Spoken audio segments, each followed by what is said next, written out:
Yeah, no, I remember that. Yeah.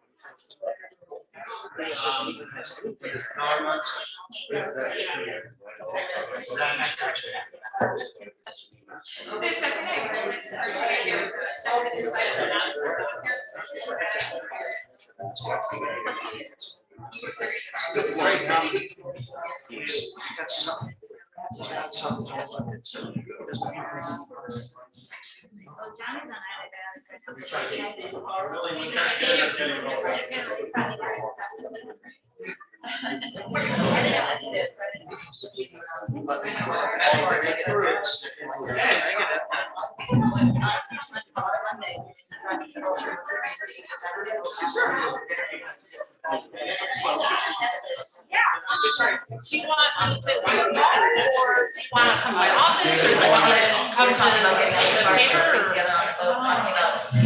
Yeah, I just, do you want to obviously meet before our next meeting? Let me reach out to you and figure out when a good time is. There's all the stuff that's going on right now, I'm not sure.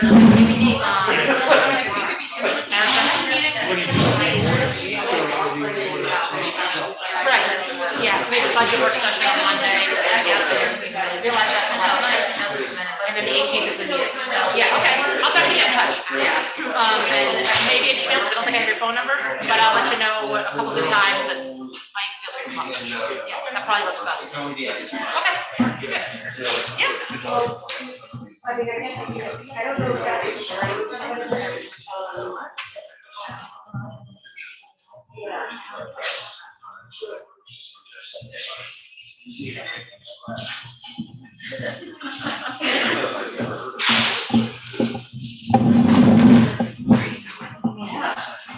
Obviously, that's the corner. That's right in the corner.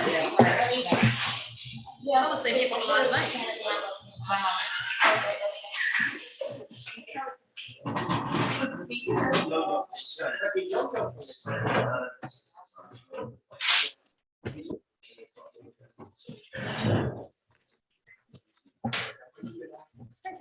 There you go. Hey, how are you? I'm well.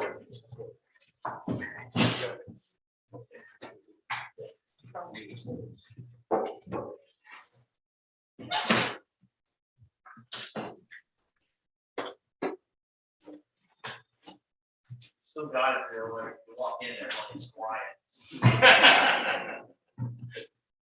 It's we just stop talking.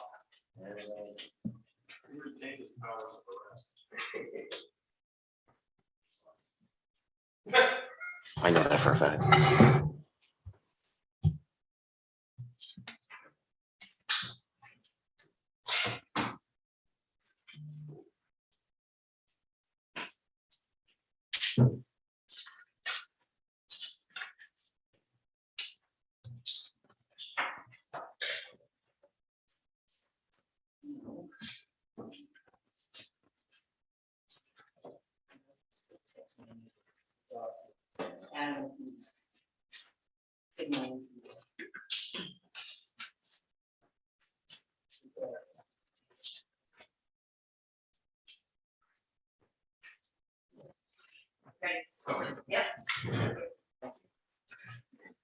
Good afternoon, everybody. Thanks for coming.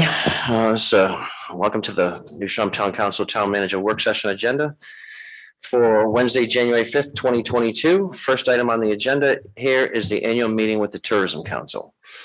Jess dropped off a packet. The mouth is already stolen on me, I think. No? Well, all right. I read your stuff today already at home, so I'm just wondering if you guys have had a chance to go through the packet. But I just want to. No, the email you got later, or the packet. Millie, is the town manager online? Who do we have online?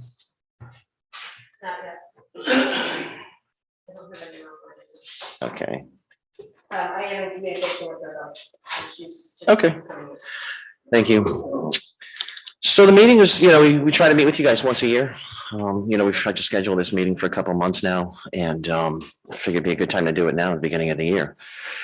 Basically a meeting to get together and see what your concerns are with us, ours with yours. You can give us an update on your activities. So with that being said, I mean, does anybody else have any comments on that before I let Jess go into her presentation? Well, what are we talking about? It was usually the agenda item would read issues of mutual concern. But I think what we're here to talk about is Tourism Council's activities and any concerns or questions we may have of them in the upcoming year, or anything that they might request from us for the upcoming year. Okay.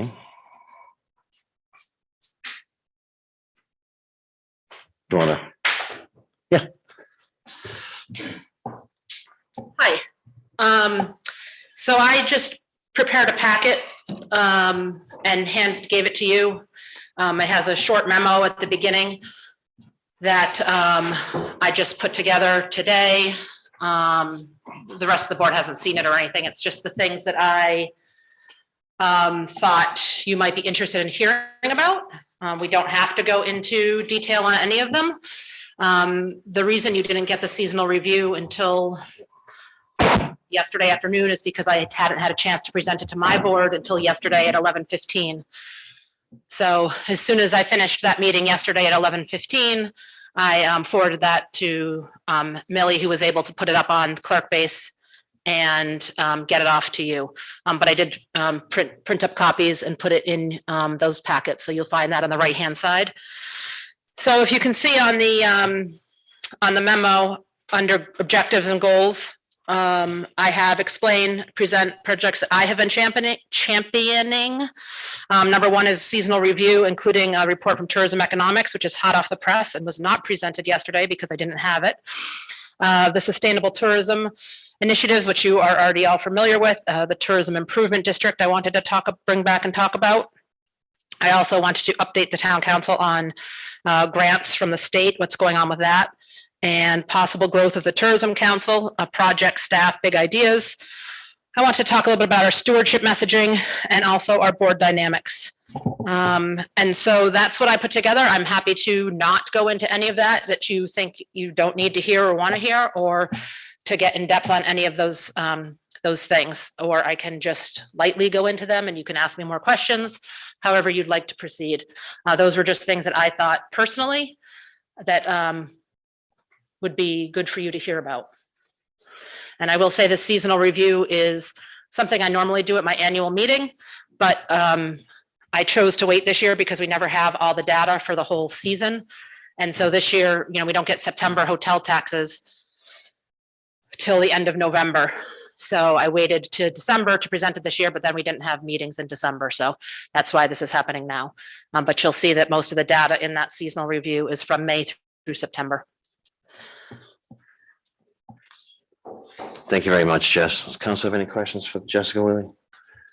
About any of the documents she sent? No, I think the only thing, I'd love to add to it, Jess, and I don't think this is just for today, but many months, is we've all started talking about tourists. We've talked about congestion. You've talked about it. I mean, it's in many of your documents. How do we start working together as a community, multiple boards, multiple facets to gain alignment on where and how? And I think that's something we all need to do together. So would love to just sort of talk about that at the end. So like, where do we go in the discussion of whether it's numbers, whether it's targets, many things that you talked about with sustainability and in many of the presentations you've shared. I want to start moving forward on some of them rather than talking. And I don't mean that you're talking, everybody's talking, but I'd like to start walking. I think that would be great. Your last option was go over lightly and Sure. that's probably the most. Sure. So I'm going to start with this season in review packet, and for people at home or in the audience that don't have a copy, it is on Clerkbase. It's not on Clerkbase yet, but it will be. It's been sent to first. Okay. You know what? You want? I can Also, share here. I have one extra copy. Yeah, Yes, I'll share with Mark. I got it.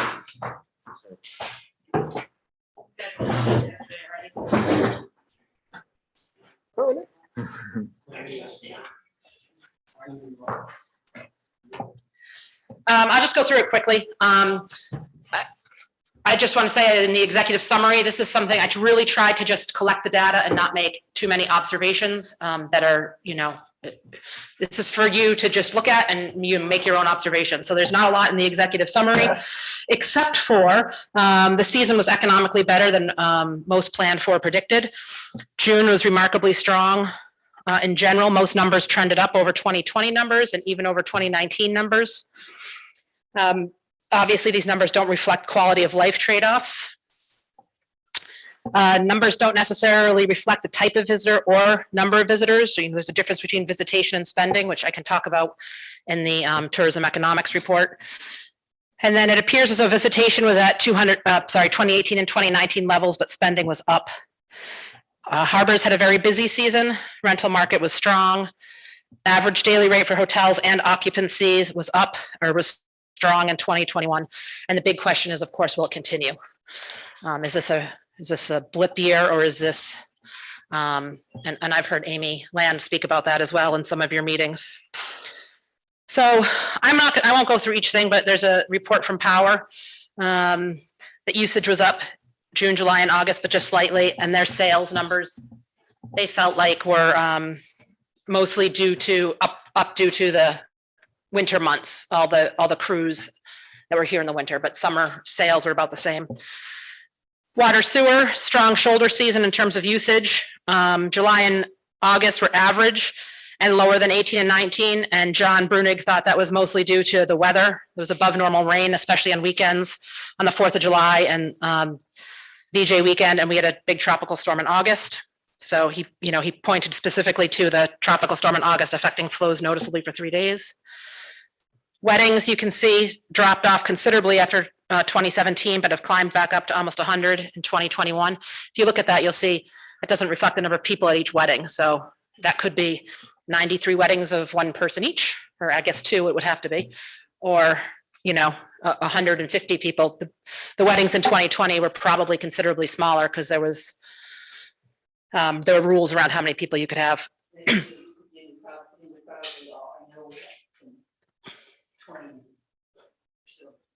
Right. So those are the licenses that were issued from the town. Those are the numbers that came from the town. Something that I should have said at the beginning is all these numbers, I don't like to take any one number in a silo, which is why I do this. I don't like to just look at the hotel tax and say, well, the hotel tax is up, so everything's great, or the hotel tax is down, so everything's great, because everything's got, there's different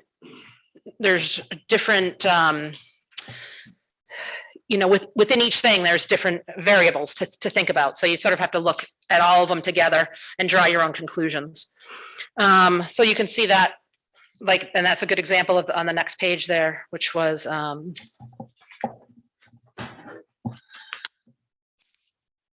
rentals, because they were way up, but there was also a rate increase. So you have to look at it without the rate increase to see if actually, more money was brought in on mooring rentals, but does that mean there was more people using the moorings actually? So Amy actually did that, and she adjusted it back down to the rate to what it was, and revenue would still be up in that case. And you can see what those numbers are. Amy did point out that June was remarkable. Many more people using moorings in June than in past years. July and August were both up moderately, and September was down slightly from the previous. Amy has all these numbers, of course, from going back years to look at. Sometimes I compared to 2019, and sometimes I only compared to 2020. Old Harbor Wharfage is in there. It was strong over last year. It went from 108 to 160, and we actually looked at that yesterday. 2019 was it was like 117, 120, I think, when we looked at it. So it was also a strong year comparatively to 2019. Shellfish was up. Town beach rentals up significantly. I mean, that was no surprise over last year. They weren't open almost all of June. The beach wasn't last year. And not, obviously when I talk about last year, I'm sorry, I'm talking about 2020, not 2021. And you can see the data from May through September. Meals and beverage tax, that's the 1% that goes to the town general fund. And so this we talk about usually on fiscal year, which ends in June. So you can look at those first numbers and you can see where it was about flat through June from last year, 2020 through 2021, the fiscal year. But then when you look at June by itself, it went from 34,000 in 2020 to 75,000 in 2021. And then July was up. August was strong despite poor weather, and September was up as well, about $10,000. Hotel tax to the town. This is to the town general fund again.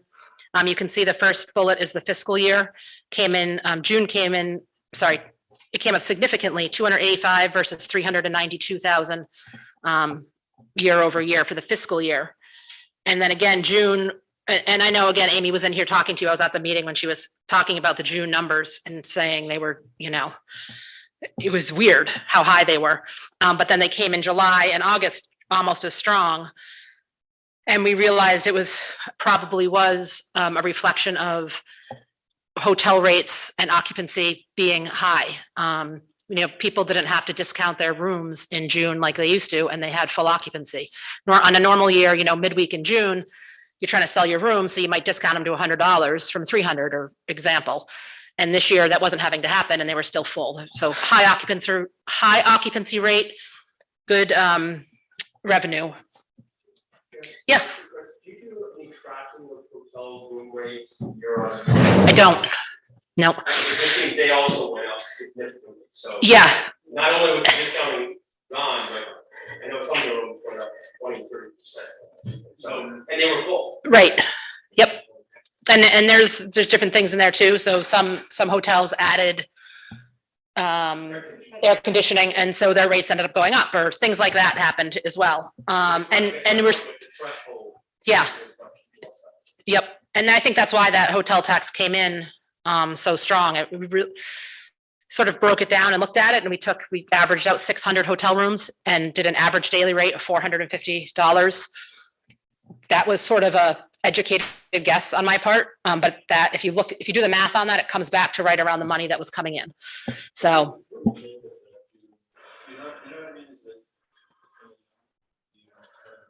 Well, July and August were also really good. I mean, they weren't up as much over the previous July and August, but I think, I don't know if it's an anomaly. We have to wait to next year and see. There's a COVID factor in here where people weren't allowed, couldn't travel last year. Obviously, a lot of the hotels weren't even open all of June last year. So seeing that big jump isn't surprising, but seeing the amount of revenue is that they were that popular in June over last year, because the kids still aren't 100% out of school and things like that. But there was very high demand and not a lot. There's only about 600 hotel rooms on Block Island, which is not a lot. So there's no way of saying whether it's a blip or not. I mean, we don't know what's going to happen in the national scene as far as people wanting to travel and willing to pay the rates that they paid this year, or having the money to pay the rates, or if they're going to be looking for a deal, or if they're wanting to go somewhere else. So it's hard to say. I don't necessarily think it's a one-year blip, though. It could be more of a hill. May sort of washed up from one of the. So I mean, one of the things, I think there are announcements, I think you was this year because May. So I think I got a lot between one and one month is 4/11 next month. So 2021. If there's a Paris canceled, what weekend was going on?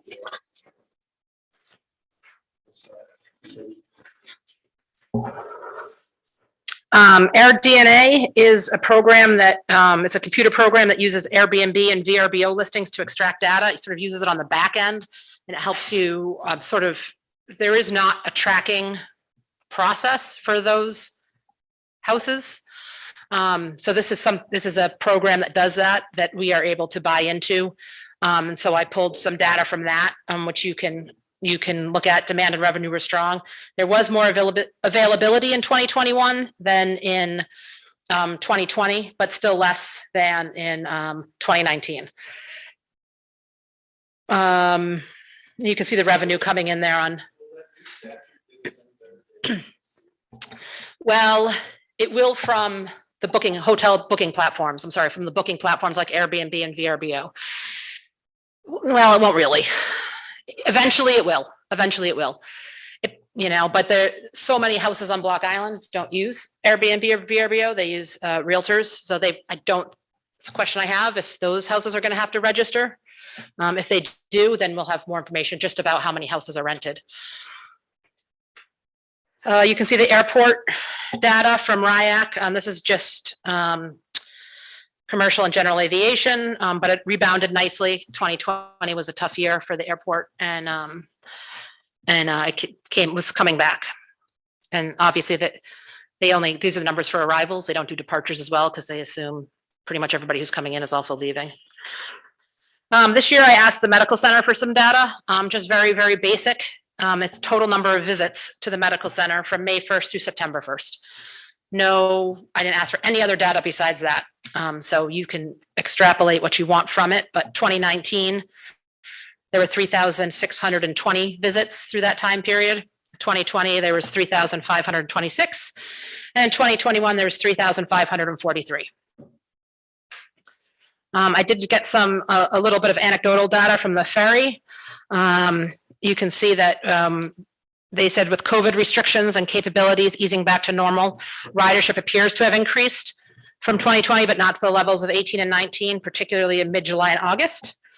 Ridership appeared to trend towards more families and couples as opposed to 2020 when it was a younger, more social crowd that was more willing to travel during a pandemic. And then also they talked about having an increase in online ticket purchases that started in 2020 and continued through 2021. The last slide is just what's missing. We don't have anecdotal fees from the New London Ferry. I don't have landing fees for the last round. And the tourism economics report regional breakdown is not missing because I have it now. And I just want to tell you about that really quickly because it's interesting data. Tourism economics is a worldwide company that looks at steady data points and statistics to track visitation and spending in tourism to quantify it. They use the same method for everything they look at. It's a standardized methodology. It is not, it definitely, I don't think represents exactly, it's a statistical analysis. So there's not somebody out there clicking how many people visited Block Island, but they look at a bunch of different data points that are standard across the industry to give us some data. I've always argued this isn't the best thing to look at, but it is something. And the state does pay for this to be done, so why not look at it? And it's done for the whole state, but then they break it out by region. So I think it's interesting. This says that in visitor spending let me find it. Those are growth rates. Employment impacts, growth rates. Visitors to Rhode Island by region. So Block Island in 2020, this is for the year 2020, had 1,367,000 visitors, according to this, which was down 1.5% from 2019. Sure, 1,367,000 visitors, according to the statistics, which was down 1.5%. That was 2020. I have this in a digital format that I'm happy to share with everybody. It's like 40 pages long. And then I also have spending, which obviously there's a difference between. Yep. The page that you were on, does that have other towns? Yes. How do we compare to Newport? Sure. Percentage? Newport, yeah, we were the least down. We were down 1.5%. Newport was down 14.3%. Providence was down 25%. Blackstone Valley was down 21.6%. Yeah, closest to us was South County, and they were down 8.5%.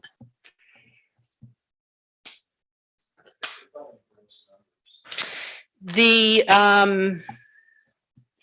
total state was 31 million in 2019 and 26 million about in 2020, which was down 17.5% for the whole state. I guess I can see progress over all that. series.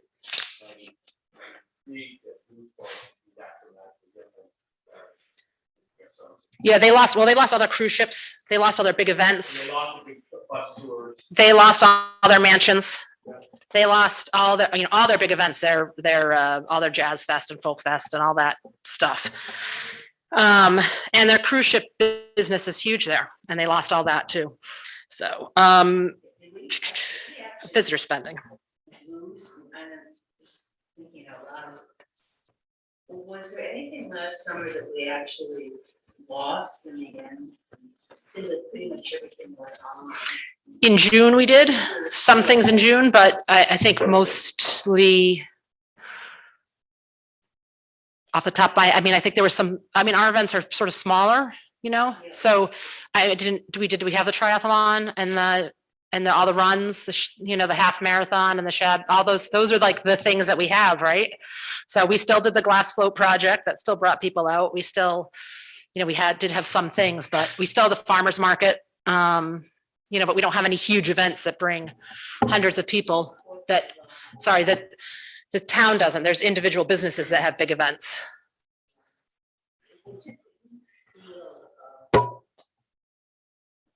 It felt a lot saner last summer downtown. I mean, static. 100%. Mm-hmm. And I granted, I did not see a cross section. I see disposable income. I see, people who aren't going to be the horrible people. I was really surprised the number of people last summer who were first-time visitors. I agree. Yeah, there's definitely a lot of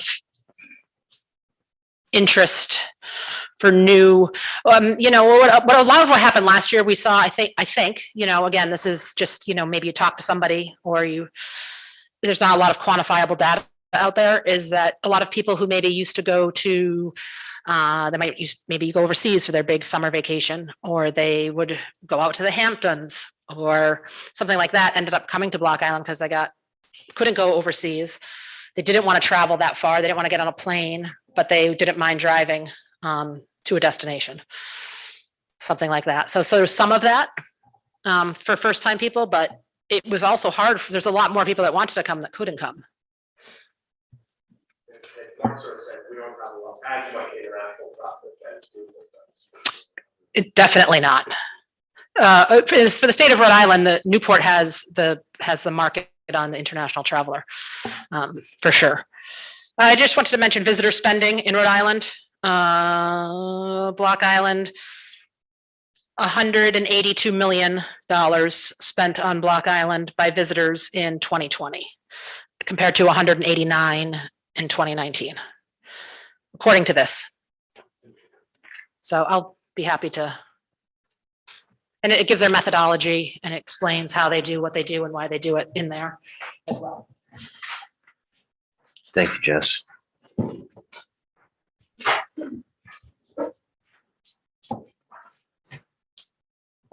That's number one. Any other questions on that? Yeah, all that data. Some people devour data and need data. It's helpful, it's interesting, but it's almost like when they ask the question of deer on the island, do we need more aerial pictures now of the deer? No, we know there's too many deer on Block Island. Just like we kind of know there's too many people on Block Island, absent all this data, just by going into town on any given day in the summer. I guess what I really want to know is, are we on the right path, given the fact that we're so damn attractive to what your goals are and what the town's goals are? I'm just going to play devil's advocate for 1 second. I agree with everything you said, but the first thing you said was there's too many people downtown. No, there's so many people downtown. So many people, how many is that? Well, I guess I'll use an analogy with the rescue squad and a triage. If you have to triage, it means it's somewhat of a mass scene, and maybe you're overwhelmed and have more victims than you have people to take care of those victims. I Maybe totally that get what might- you're saying, but the Mhm. reason we have data is that when you Mhm. say it's too busy downtown, I can say you're right. It is too busy downtown because we had 2 million visitors this year compared to 1 million visitors last year. And that's, according to our systems, we know that 2 million people in the downtown area is too many because we don't have enough parking spaces, we don't have enough EMTs, we don't have enough capacity to move those people out of town, whatever it is. Mhm. So you need the data to back up your Understood. feelings. That's why I think it's important. Mhm. I hear all day, every day, it's too busy on Block Island, or it's not busy enough, or I'm not making enough money, or, you're making too much money, or whatever it is. And a lot of those are, without the data to back it up, are sort of matters of opinion. What's your number one criteria or goal? Is it to put, like you said before, heads in beds? What's the tourism councils? Yeah. So I would say our mission is to create, let me get it exactly. But it's to enhance Block Island for the visitor and the resident, to maintain a sense of place. It's not, the tourism council is funded by putting heads in beds. So in order to do the work that we do, we have to put heads in beds. Mhm. But it's not business for the sake of business. We can't have exponential growth. There'd be nothing left. You have to maintain a sense of place. You have to, that's the whole point of sustainable tourism and all that. So let me just pull out pull that out of my 8 million pieces of paper. Here it is. I know. To attract the type of visitor spending that results in sustainable and significant economic and quality of life benefits for Block Island. That's our mission statement. Are we going to get into advertising later on in this? Yeah. Okay. Whatever you want. Super. Yes. I don't know if it's appropriate. Since we're talking about, there's too many people and, I guess- No, I didn't say there's too many people. It seems, I guess a good word to use is manageable number of people. And I guess I wanted to react to Mark's comments, and I do think it's all about perception, and there's ebbs and flows of people in town. And I think one of the few contributing factors, the load unload, so there's thousands of people downtown. I think the police really took an active role this year in dispersing that crowd. But certainly for an hour, like in the morning, or certainly also at between like 4 and 6 in the afternoon, there's a lot of people in town. Sure seems like too many. There's a serious lack of parking, so cars are driving around looking for a place to park because the employees are all parked in town and there's nowhere for our visitors to park. So I think these kinds of things contribute to the perception of there's too many people, or we, and it's out of our control and we're not able to manage it. But I don't know what the solution to manage it is, but on any given day, even the 4th of July, it's kind of quiet, then it's crazy, then it's quiet again for a while, and then there's more people because the access point to the island mostly is in Old Harbor, so that's where all the people come and go. And if we can collectively figure out ways to continue to manage dispersing the boat as they unload, try to figure out a way to manage the parking. If we're never going to change when the boat arrives, because that's when people get here. But I think some people, like Jess said, some people think they're not making enough money if they're a business owner. We need the visitors to fuel the economy.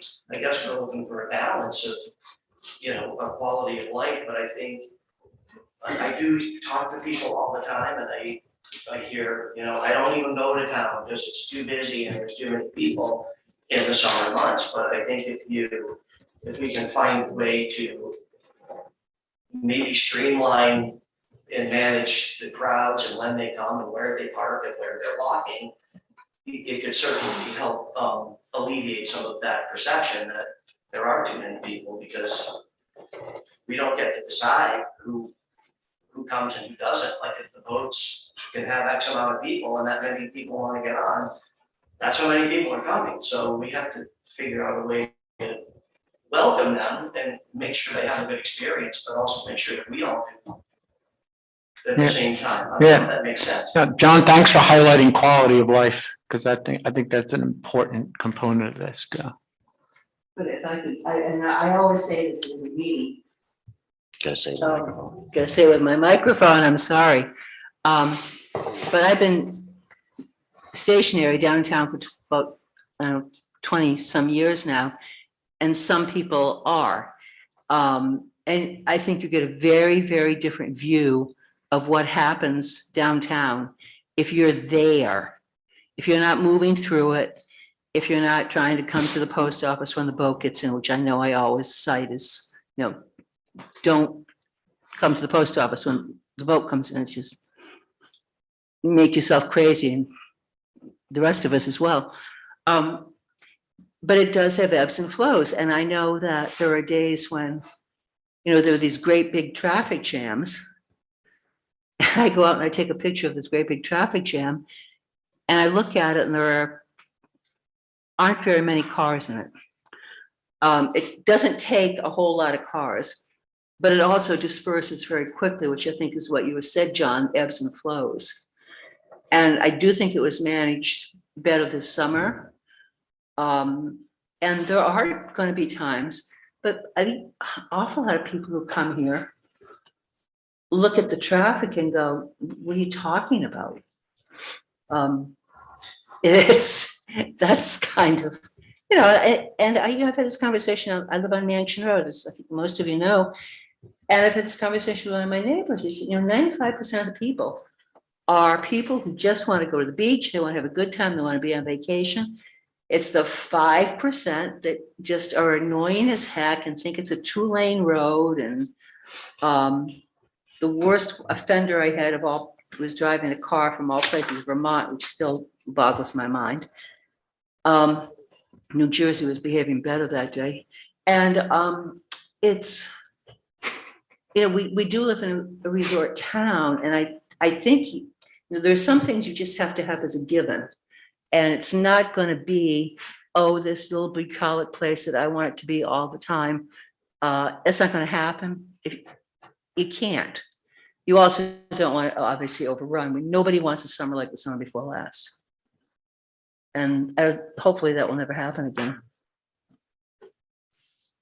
I didn't say anything, but other than you do get a very different perspective if you're actually there for a few hours. And Stephen, hang on. Logan.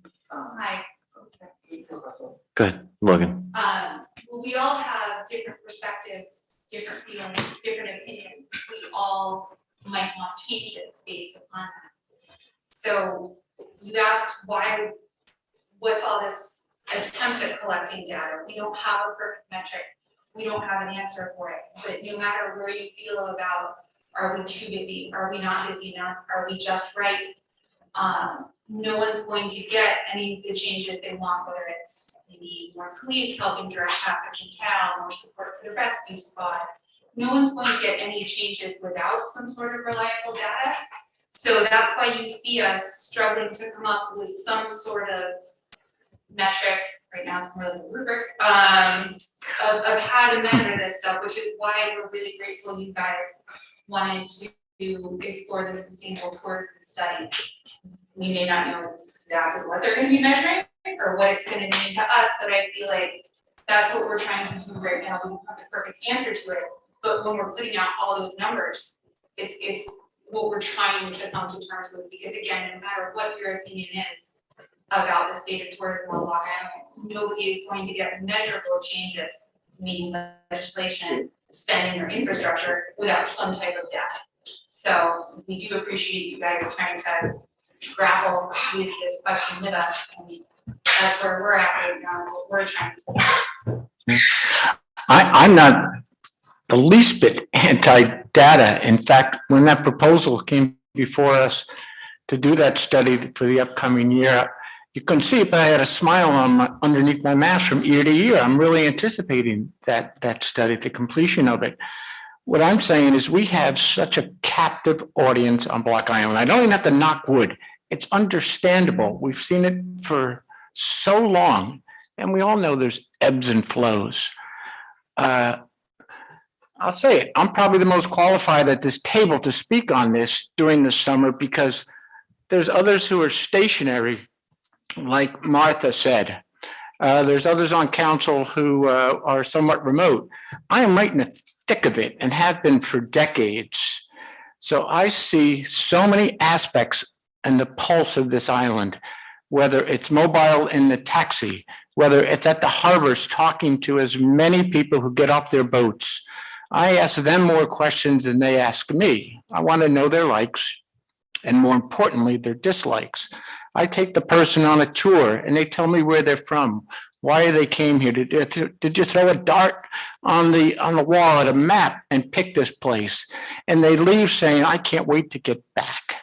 So we had that gift where people can't wait to get here, absolutely positively enjoy it while they're here, and can't wait to get back.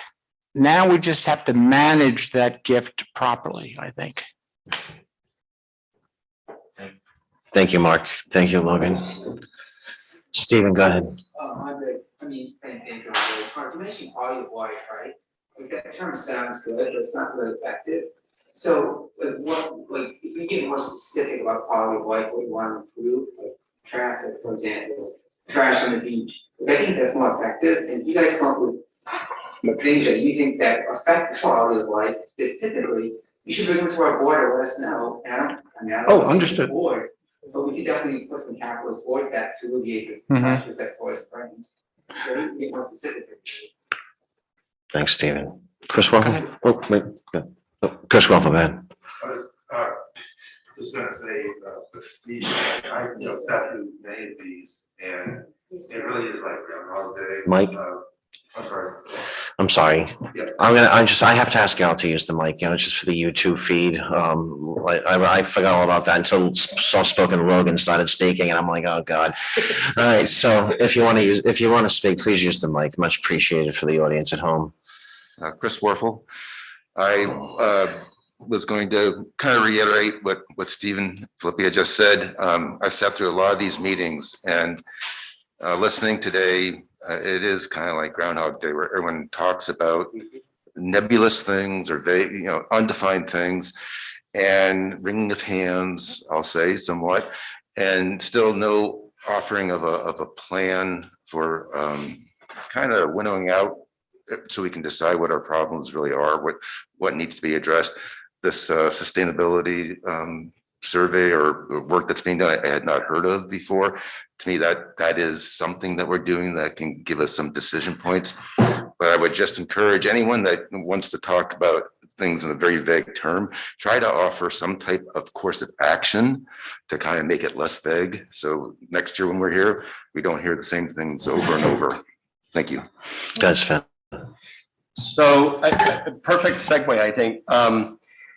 One, I really want to, and I know we've done this many times, want to compliment the police department on how they handled the unloading of the boats this year relative to the past. And I think it's already been reflected because congestion, John, to your point of the ebbs and flows, it was so much smoother this year, at least appeared to be smoother. And I think some of the metric areas to me are, as we think about congestion, is truly in two, possibly three places that I see often.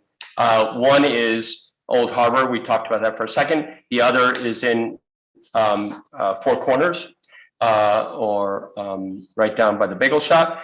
And then across the whole Bimini area, New Harbor area has sort of become this congestion nightmare. And anybody who's tried to use the boat ramp at any day can attest. And I think that there have been studies in the past, or at least discussions about it. There's been photographic flights trying to look at day hours and congestion and number of people.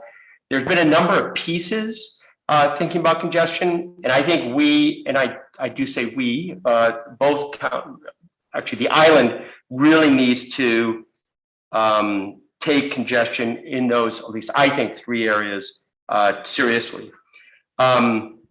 I also think that and I'd love to have this discussion, not as a metric, but I think we need to be conscious of pricing with supply and demand. So as all the hotel room rates go up and basically the higher they go, that'll start to manage demand, right? So at a certain point, less people will be able to afford it. The problem is that there's a huge shift in then the kind of people that'll be staying here. So you're suddenly having not the people that could afford a $300 room, you're having people that can afford a $700 room, which again is, I'm not gonna say it's good or bad, but it's a change. And that's gonna change then restaurants, store, I mean, it has this huge ripple effect.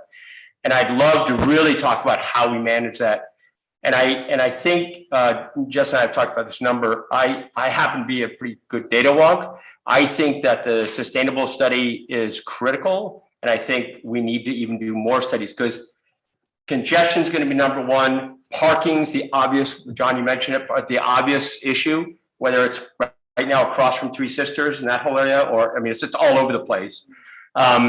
And we need to start to take those into control to make it a, sustainable and a good quality of life.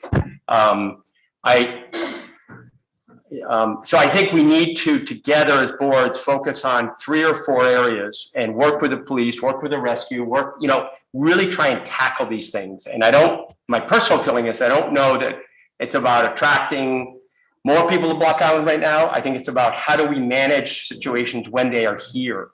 And I truly believe that the visitor center is an important element. Many people come in, but I also think there are ways to take people out of the visitor center to kiosks. And I know that's been discussed a lot. So how do we make the whole experience when you're on the island, what Mark just described, right? Which is, I want to come back. We all hate is when we hear people say, I'm never coming back. You got to be kidding me. The bathrooms were this, or all those signals. And I would love on the sustainable tourism study and other studies, I really want to figure out in this year, how by December do we focus on these 4 metrics and then figure out what are we going to do? Because I just don't want to be here next January, to Chris's point, having the same Groundhog Day. And I really think this is reflective of a discussion we had 4 years ago when I was on tourism, almost the exact same discussion. So anyways, sorry. No, I just wanted to say something about the sustainability study. I listened to the lady, I went to the Spring House, and I heard, not from the tourism board, but for some other group, what seemed like an extraordinary elitist quality of life. I hate that expression, little dialogue. And I happened to see her the next day, and her sustainability seemed to be tied in a lot to carbon footprint, to emissions, to fossil fuel, the whole thing. And she was also comparing, using New Zealand and Iceland as examples. We're not a country. I hate to break it to people. But I asked her, how do you factor in a town that is tied to the first offshore wind farm that is not using diesel generators anymore, that has gotten off of that, kind of bedrock of let's get rid of this first and be more sustainable. And she got a little, it sounded like she didn't even know what I was talking about.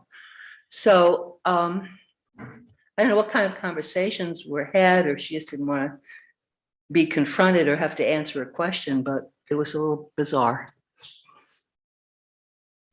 And somebody has to say it, so I'm, I'll always be the evil person. I would agree, right? Like, I think she had a policy in place, but I don't think Block Island is not remotely comparable to any places she mentioned. So, I mean, I would be interested to see if she comes back with, I want to see what data she can actually measure accurately, And then I also was compelled by it. She said, drive social and cultural damage to the local population. That's not Block Island. That's like, you go into a third world country, there's cruise ship ports coming in, and destroy the local population, and so forth. So, I mean, that's true.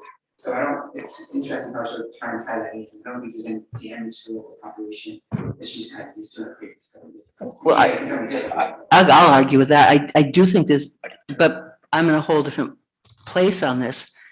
And this is again, the thing that comes up when, Jess, you mentioned how many hotel rooms we don't have. And nobody talks about the houses that are renting for $20,000 a week for sleeps 20. And the swimming pools and the in-ground irrigation systems. And it seems like there's this whole other world out there that you began to touch on here, I think more than you have been able to before. And that's good, because I feel like those are the numbers that we're focusing on 6 hotel rooms and missing a whole lot that's happening that we're gonna look back 10 years from now and go, how'd that happen? So adding to the metric, I should have said it. I think the Air DNA, I want to learn more about that because I don't know anything about it. But I truly think we need to come up with our own metrics around home rentals, which includes Airbnb, VRBO, and the real estate agents, so we can start to get a handle on it. And I was fascinated by your charts on the power company. I never thought about looking at power usage in a house. You know, suddenly you'll see these bumps going along, and I can just imagine. So, thanks. Go ahead, Logan. That's true. Traditionally, I'll keep it real quick. We have included the 1% tax paid by owners of homes that are rented seasonally that goes towards affordable housing, as well as the 3% transfer fee on property that gets paid by folks that purchase a home through land trust. Traditionally, that has been part of our numbers as well. So we haven't ignored it, but we don't know a better way to quantify it other than that. Well, I'm talking about when you talk about social impact and when you talk about, and you have people, I mean, we all know it's really hard to get tradespeople out here now because you have the multi-million-dollar houses that just fly people in for, oh, I need a plumber, I'll fly somebody in from, got in a little bit too late, Mark. And it just feels like the real community is just shrinking against all of these forces. And it's not, and it's so easy to look at summer tourism and say, this is the wolf, and there's so much else going on here that I feel like we're missing. I have one quick question for Jess. Is exit polling part of that study that's going to be conducted? The sustainability study? Yeah. I don't know yet. They have to really set the parameters first, and then you start to learn a lot more. So I don't know the answers to that. David Lewis.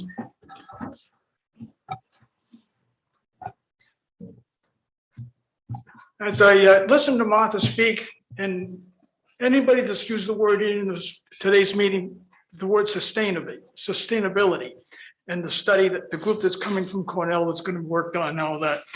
As I heard Martha talking, well, all of a sudden it dawned on me there was a connection that wasn't being made by anybody in discussion today. And if we look at this from a more alarmist point of view, the whole phenomena that's really being discussed here, which is growth. Nobody's mentioned water here today, yet from a practical point of view, the sustainability of Block Island as a viable community is, one would consider that it possibly is at risk, because what we're really talking about is leveling leveling growth, because we, as a community, we don't have the resources to keep up. And that is brought to bear most directly by this, what John Brunig is reporting as a water problem. And we're going to see that most directly in the tourism industry down in town. Maybe it's going to someday affect the outlying areas that aren't on the water company. But I think a good chunk of this conversation, you can replace water for carbon impacts, if you will. David, that's a lot of people, I forget that people don't listen. Only a very few people here listen to me all the time, or have to listen to me all the time. And everyone's hair is on fire about 6 hotel rooms versus all of the big houses being built and the that was all about water, and that's what that bulk, But nobody said that word today. And I think that That's brings it good. right to the front. that was it. Everybody's income, everybody's quality of life, whatever that means. Everything that makes Block Island important to everybody that comes here or lives here is a risk when we start talking about leveling growth. Resources. What we need to be talking about as part of these community discussions is how do we limit it in a rational way that allows the communities to survive? Because everybody is at risk from that dimension in some manner. So we're not going to solve it here today, but I thought that was a meaningful point that needed to be made. Thank you, David. Anybody else on the topic? Good. No? Away from. Jess, do you want to continue? I think I can just skip over that second one because we've talked about it. I just wanted to mention it again. I mean, that's something that we've just all talked about, the sustainable tourism study. That's something that I've been working on for a while. And we'll keep you posted as that moves along.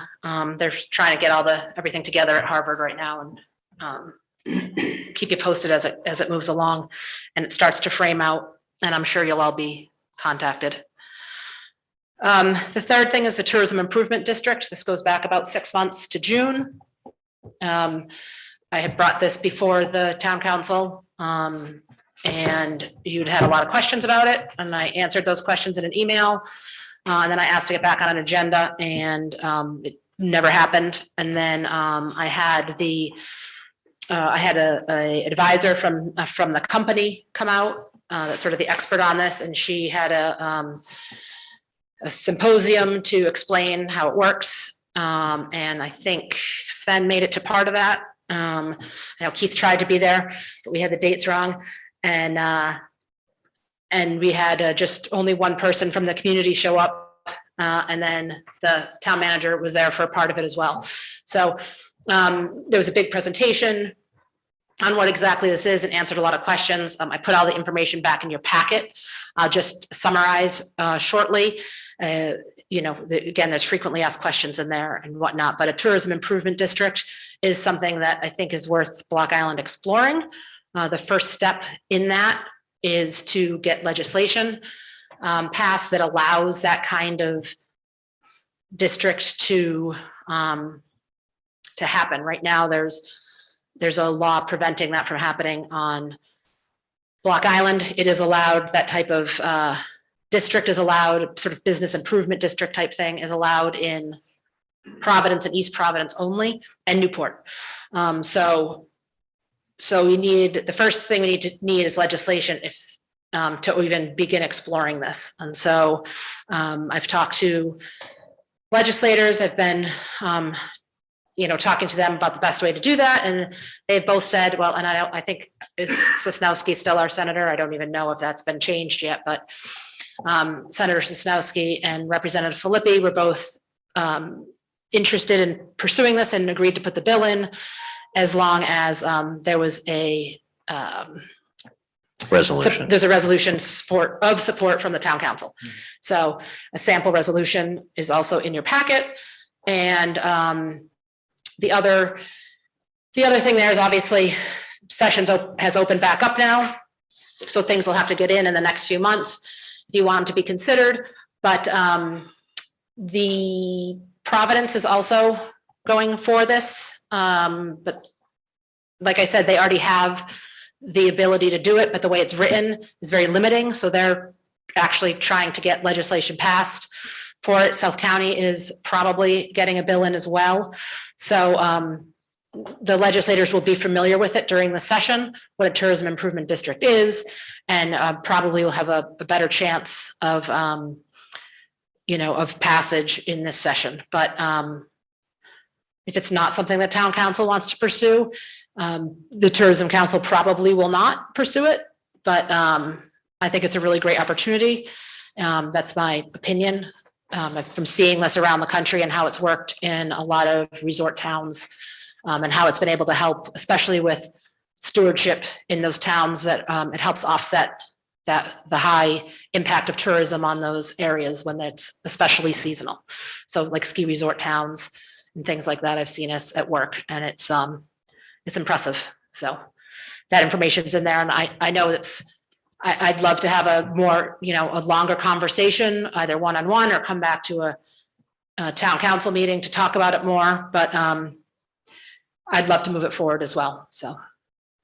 Thanks, Jess. If I remember, it was a tax, right? It was a tax. It's not a tax, it's an assessment, which is different from a tax. But it's an assessment on what you choose when you set up your district, what you want it to be on. Traditionally, it's just on hotel rooms. And it's an assessment collected by the hotel itself and then remitted to a fund, whether it's through the town or through the improvement district itself, if they have their own account. The big difference with that, besides like a hotel tax or something like that, is that the money, it's set up so that the money, it goes into a fund that is controlled directly by the people that are collecting the tax. So that fund would have a board that is set up with people. Say there was, for example, Newport has one, and they have 16 hotels in their tourism improvement district. So they have those 16 either owners or managers are on that board, and they rotate, the 16 of them rotate through, and they all have a say. So that assessment has to directly benefit the people that are collecting it. So in some towns, it's the whole town. The ski resorts collect it. It's a percentage as opposed to a dollar amount. And that money goes back to support, the whole town, the whole community.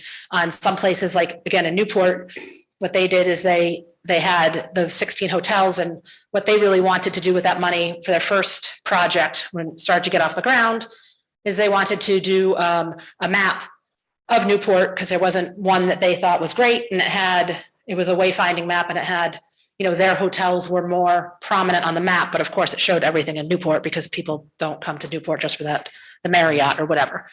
Other places have used it to have an airport shuttle. They wanted an airport shuttle that linked their hotels to the convention center and their hotel. So they took that money, they got together with their assessment, and they used it to fund their shuttle. And they, the town didn't have to pay for it, and nobody else had to pay for it. That fund paid for that thing. If this group decided they wanted the visitor center, it would pay for the visitor center. And depending on how you wanted to do it, if you put a $1 fee on a traditional hotel room, that's how a lot of places do it. It's a $1 fee per night. We figured you'd raise about $300,000 eventually a year. Now you could do a $1 fee on hotel rooms and a $5 fee on house rentals per night, and then that amount goes to the roof. Whatever you set it up however you want. You could put it on, we had talked about, it seems to make sense on Block Island to do some sort of assessment on food and beverage as well as on retail, so that everybody can participate in the benefits. Obviously it's such a small island that everybody would somehow be able to participate in the benefits, but would also have part of the decision making, because you didn't want just, you don't want just two or three business. If it's only 2 or 3 businesses, you don't want them having all the control. You want to be able to spread it across all the different, pieces of the hospitality industry. So it can be set up any way you want. So have you heard from any of the hotels in the restaurants? I'm particularly interested in restaurants, because I know what the food costs are in restaurants now. And at already 8% tax with, Right. That we have to charge. Right. Well, I know that the last time the state tried to raise the 1% city and town food and beverage tax, to 2% to take it for the general fund for the state, it wasn't happening. And I think Sen was at the meeting with the woman, and he said to her at the end, he said, it sounds so good. Like, why doesn't everybody make so much sense? Why does everybody have one? And she said, it's really hard to get past. It's really hard to explain to people that it's going to benefit them. And in the end, it's really going to be, it's been a good thing. And I think there's 275 across the country right now. And they're usually set up for a 3-year period. sometimes a 5-year period. And there's clauses where you can, just dissolve them when if you don't want it anymore, if it's not working, it's all written in. And in the history of this, she said only one has ever been dissolved that's actually made it through. Because it just really, it's a lot of work. It's a long process. It's definitely like herding cats. It's probably going to be even worse on Block Island. But if you can get it passed, it's great for the community. It is shown to be good for the communities. Block Island could be different. We don't know. We don't know, and it's really good for the stewardship piece of it. So, if you need money for trash pickup or what are the things, or you want bike lanes painted on the road or whatever, you name it. This is something that could be accessed if those businesses that are collecting it want those things. Now, again, I've tried to reach out to the business community as best I can to get feedback. It's sort of a what comes first, the chicken or the egg situation. But like I said, I brought that woman out. We had it all set up at the National and invited everybody to come, sent out email blasts, asked the chamber to come, asked the chamber members to come, and just didn't have a response. So. If I can just add, one of the things that I found really interesting about the concept was the marinas can also participate if they choose to. And suddenly that would be a really interesting way to get New Harbor or Old Harbor. And at that time, there was some discussions about the shuttle or things like that. Right. So this is one of those where you can participate or not. To your point, maybe food, they don't have the margin. They can't do $1 a meal and that's their choice. But I do think this allows the opportunity, could allow the opportunity for more money spent on stewardship on the island in the form of a levy or, as you say, an assessment. The legislation is extremely broad on purpose. So in other words, once the legislation passes, you can write it how you want it. You can write it to include marinas and hotels, or you can have it just be businesses on Water Street, or you could have it just be, it can be written however you want. And what happens is you have an executive committee made up of stakeholders that do that process, that go around and talk to everybody and see, because in order for it to pass in the end, in order to set this up and get to pass, you have to have, it's written in that you have to have 60% approval from those businesses that are participating, or you could make it 70%, or you can make it 80%. You can make it what you want. So you make sure the majority of people want this, that it's being put into place, and then then it can pass, and then then you start collecting the money, and then you decide how it's going to be spent, and then you can actually spend it. So start to finish, this process is at least 5 years from when the first piece of legislation passes. At least there's people who've done it in 2 years, and there's people who are still in the process 9 years later because a city council changes or town council changes or the tourism director leaves or whatever, and it just stalls out. So, but this is something that we have all looked at and think is a good idea, and would love the support of the town council in your legislative session to look at this a little closer again and ask your questions and see if it's something that we can move forward through.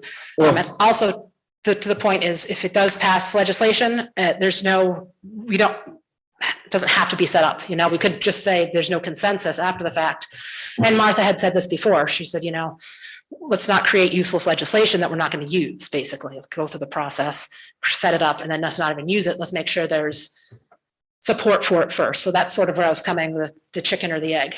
There's just so many questions involved in actually setting it up that it's hard to say exactly what would be the best makeup of it for Block Island right now. So what was the reaction of the business community? Well, nobody came to the meeting. When was it, Jim? It was in It was August. a busy day. That made that part of the problem. I mean, business owners are only here. A lot of business owners are only here part of the year, but. I just everybody's just. Yeah. I just want to say thank you, and I'm sorry I had something going on tonight, so I have to go, but I'm available by phone, email, anything, anytime. So I appreciate the time today, guys. Thank you, Julie. Yeah, sorry. Thanks for coming. Congratulations, Julie. Thank you very much. Oh, yeah, congratulations, Julie. Yeah.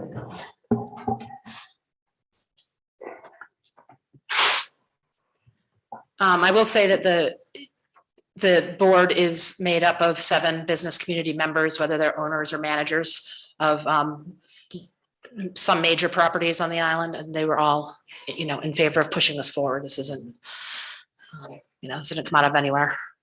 No, I know. Initially on the council side, we are talking about our legislative agenda, some of it tonight. What's the council's feeling? Do we want to put this on a discussion on a work session? I would like to. For legislative agenda items. Yeah, I'd like to know the pros and cons, and don't be discouraged that it's an uphill battle. Wow. Land trust, how hard a battle was that? How hard was housing board to get that dedicated revenue stream through legislation? So don't be too afraid I'm of not that. frustrated, and I expect it to be an uphill battle, and I expect it to, take time, and, if I get a no now, you keep trying. I think, Andre, to your point, I think this is one of those where you, as a member, you participate or not, whether it's a hotel or whoever can participate. And then the money is reinvested in efforts that they think are best for the island. Whether that would be to just point trash or I don't know, whatever it may be. I see those as all community benefits and all improving the experience on Block Island. So like I said in the meeting, I don't quite know where the downfalls are. And I think we need to study a little bit more and figure out what could be some of those. But it seems to be a very self-propelling and beneficial idea to the community. So I definitely want to keep pushing on it. Millie, we make note of that for future legislative agenda items. Appreciate that. Thank you. Do you want to continue? Oh, yes. I can really be quick on the rest of it. And this is more, these are just things I thought you might want to be updated on. If you have other questions, obviously the world is your oyster, but the grants from the state, there's been a lot in the press about all this money that the state just released and how a lot of it's going to tourism and specifically tourism divisions. So there's been a lot of questions around that. There's 2 separate grants that have come in. There's the money that was just released from the APRA funds that was about $8 million was going to tourism. It was just released last night. And so they're talking about, we don't know how to apply for that or what's going to happen with that yet, what parameters are going to be around it. We do expect to have to use it for certain things. In other words, they're not just going to say, all right, $8 million, 5 tourism regions, split it up. It's not going to happen that way. You're going to have to apply for it, things like that. So we'll see what happens there, but I'll keep you posted on that. The other thing is the state of commerce, with the help of the 5 tourism regions, did apply for a EDA grant as well. And we were successful with a $10 million grant, $10.6 million to commerce. They just started having meetings on those. And that money was specifically applied for 3 specific things. Paid advertising, marketing technology, and events that lost money due to the COVID pandemic.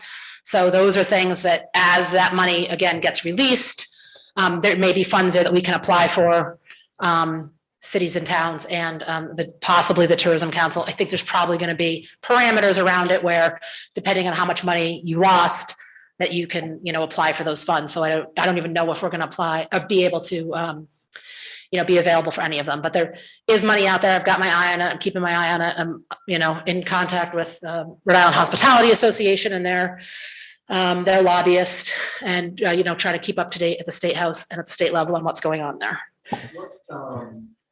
What would you spend the money on? If you got $1 million, what would you want to spend? We'll probably do some technology upgrades. I think, well, it depends.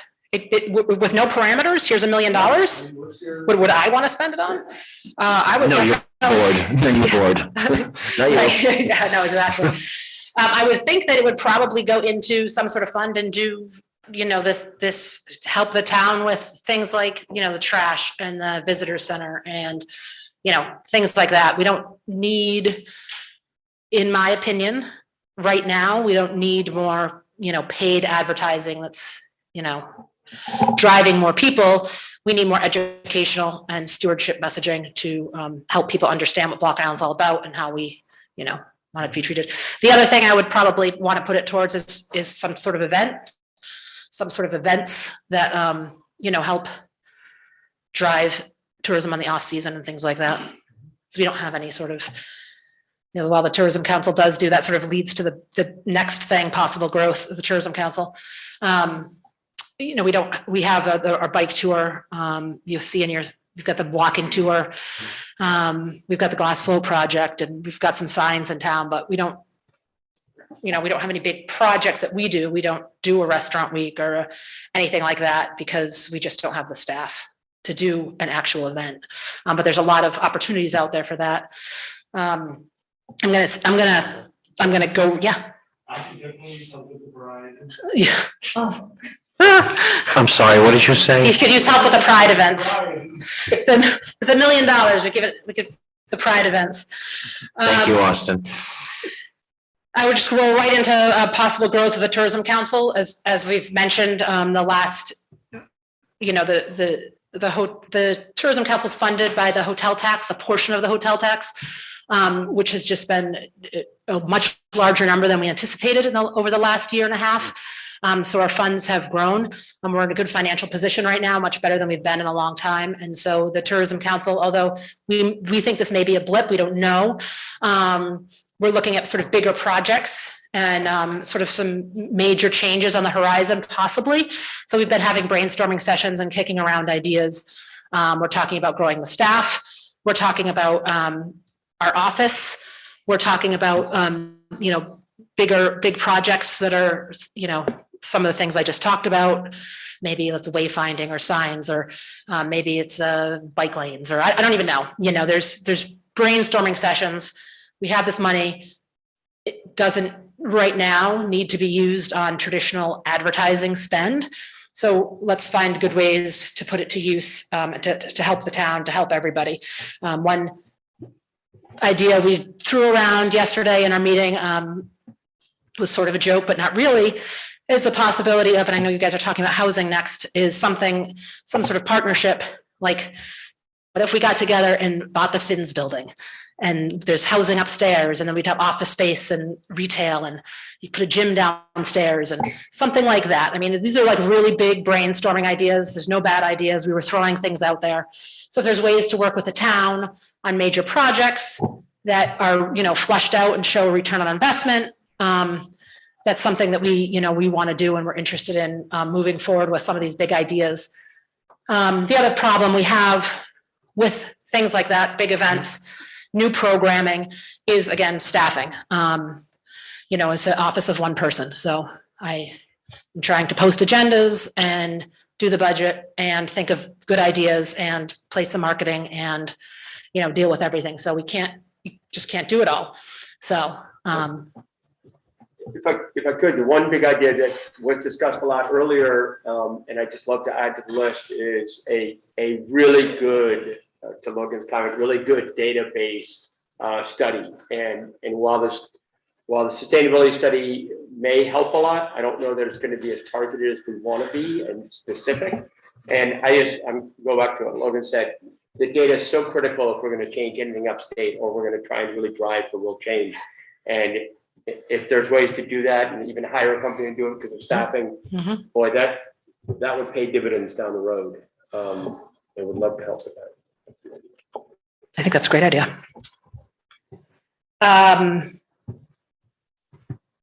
Stewardship messaging. You all know, well, most of you know this, I think, but a lot of what we've been doing over the last year and a half is sort of on the back of that little bike map that's in your packet, is that sort of how to love Block Island. So that's sort of the messaging that's been going out. As far as I know, Mark, you want to talk about advertising. So a lot of that's been the messaging that gets pushed out and put up. And then that was the only example I have of it that was printed. So that's why it's so small.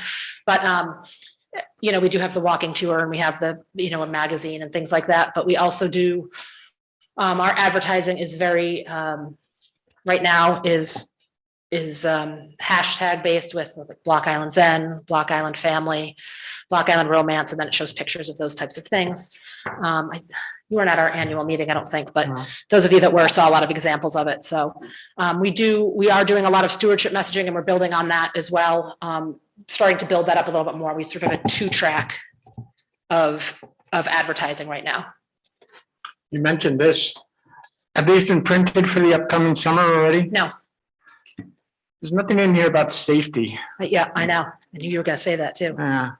I think No, that should be I know. highlighted right near the beginning. You know, it's funny, the cover of that used to be a person riding their bike without a helmet on, and had to get rid of that right away. That was the first version of it. I was like, no. Yeah, and I think, and I wanted to talk to you specifically, Mark, because I know there's how do you call it? You have an issue with, the bike safety on the island and promoting biking. And so what are some, to these guys' point, a specific example of something we could do to help promote bike safety? Is it a poster? Is it something on, we do say obey the rules of the road. That's one of the principles of the 6 principles of how to love Block Island. So obey the rules of the road, which includes that. And that is built out on some posters and on some media. But if you have ideas of how to better, tangible ideas that I could help with on how to promote bike safety, I'd be happy to look into those. I was watching that scroll on the ferry the other day, and it mentioned obey safety rules on Yeah. a bicycle, and it shows 2 people on bicycles side by side.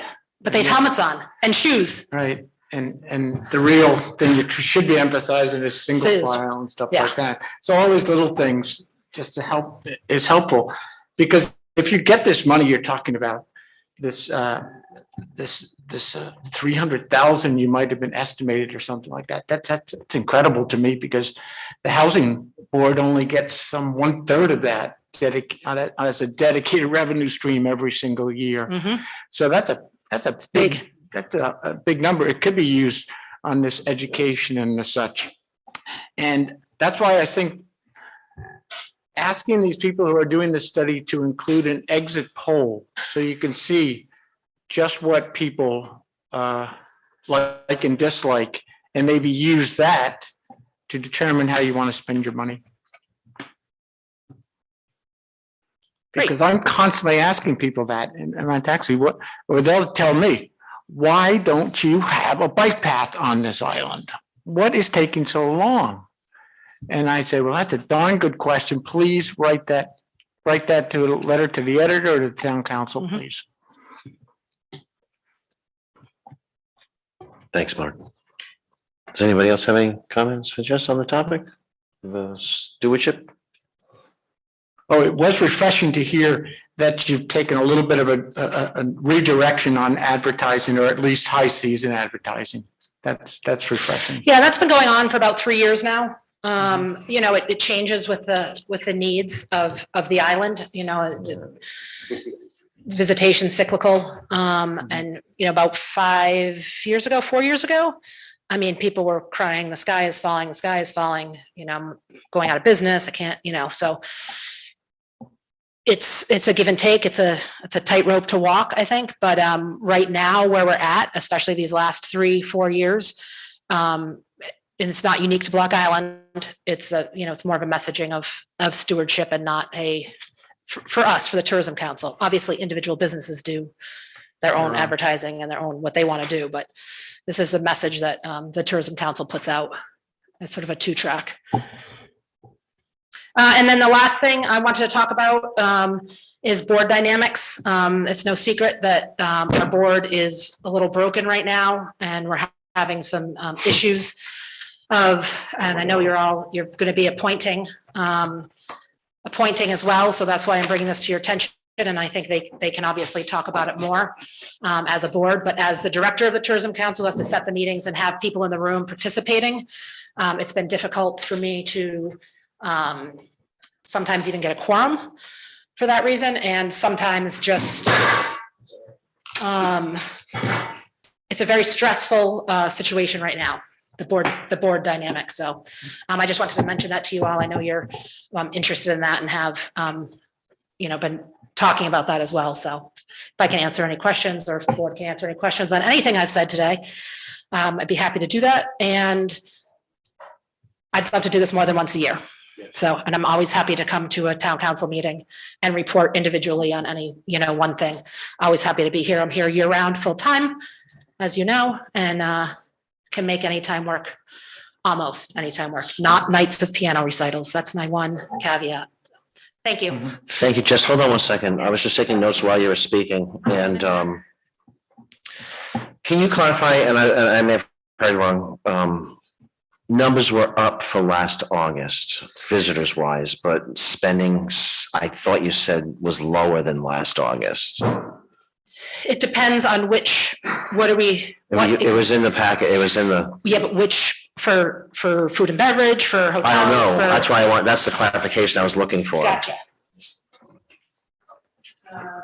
Was it my overall, my have- executive summary? In the document that looks like this that we don't have.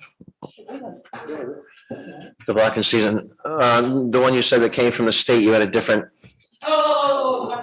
And spending on Block Island seemed to be, I thought you said it was down. I just want to clarify that if that was actually what I heard correctly or not. That was on the year. On the year. That's okay.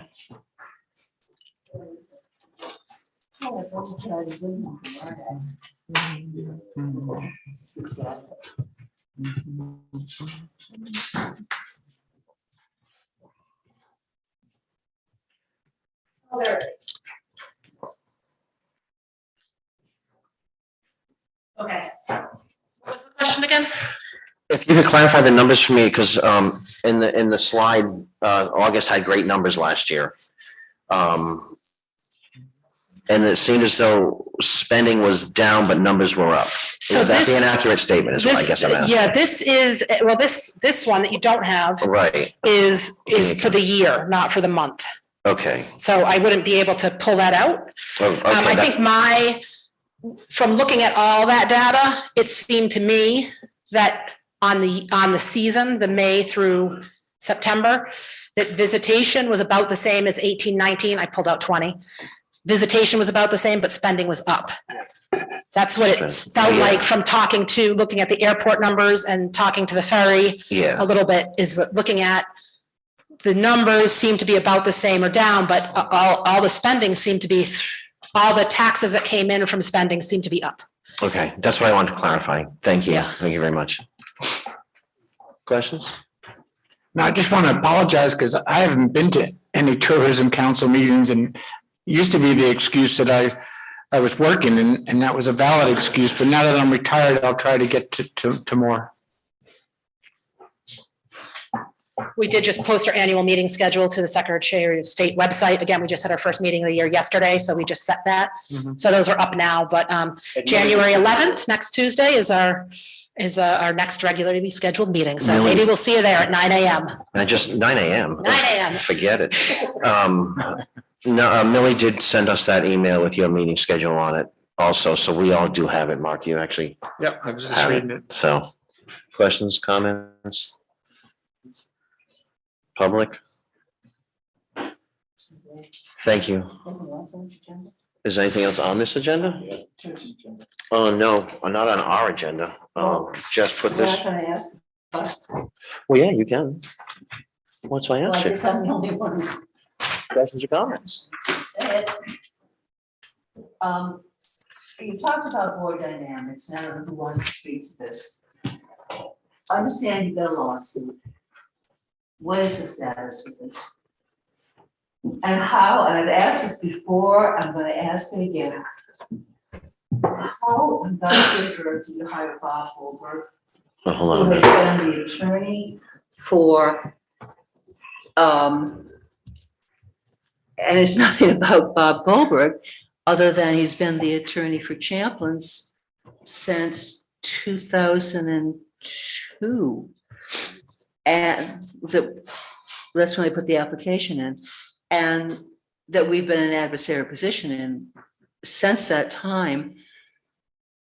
And we keep getting these letters that don't say anything in specific, or that we can't talk about it. We can't say who our attorney is. And I just, this town has been in probably I don't think we've ever been in a lawsuit this long. And how did this happen? Steven?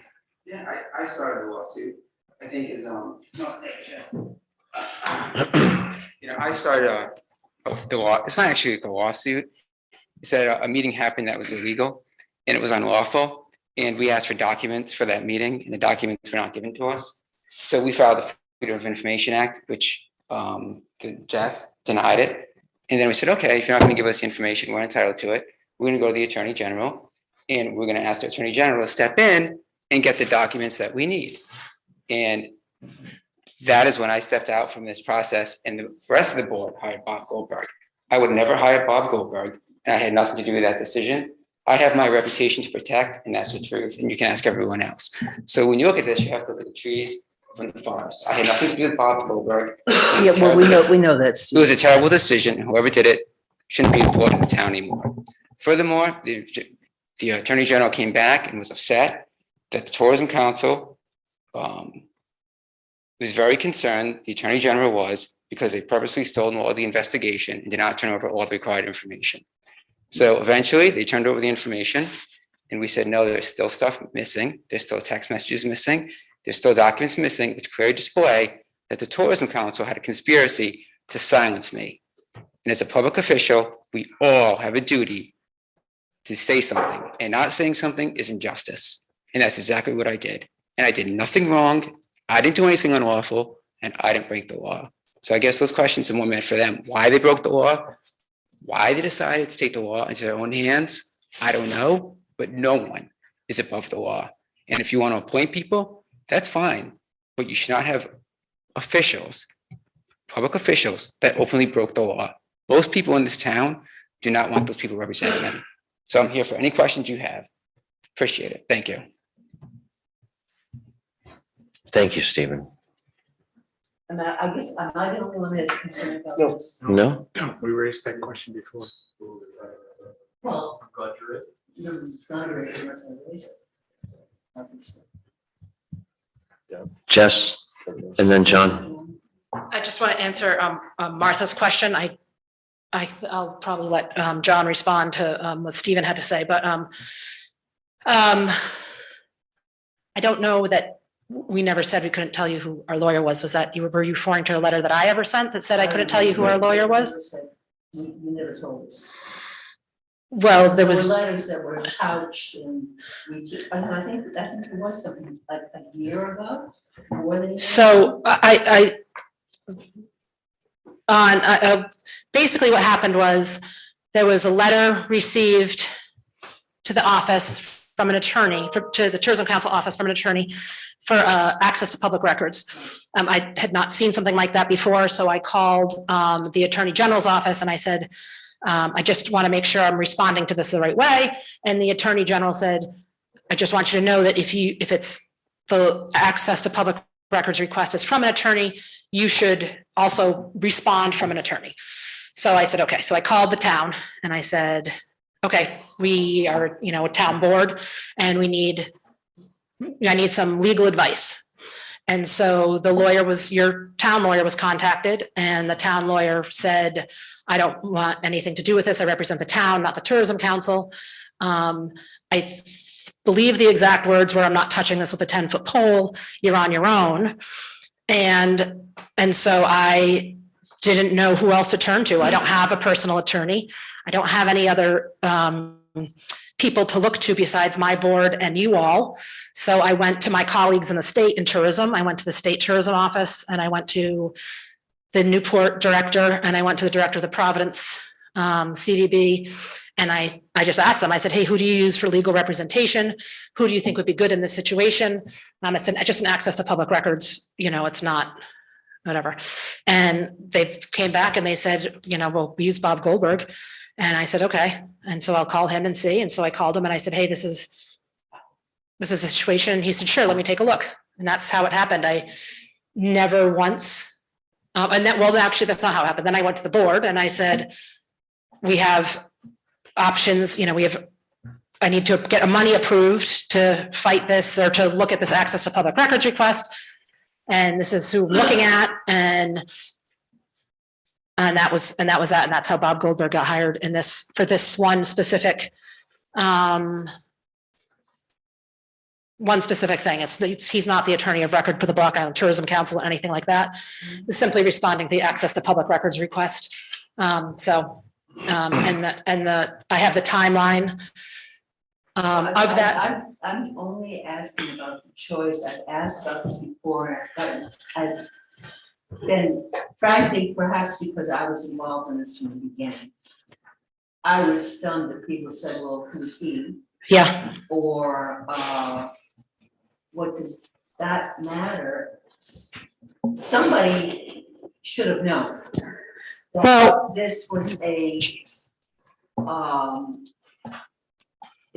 somebody who has been in an adversary position for the town of New Shawn and a number of other groups in this community for how many years? 18 years?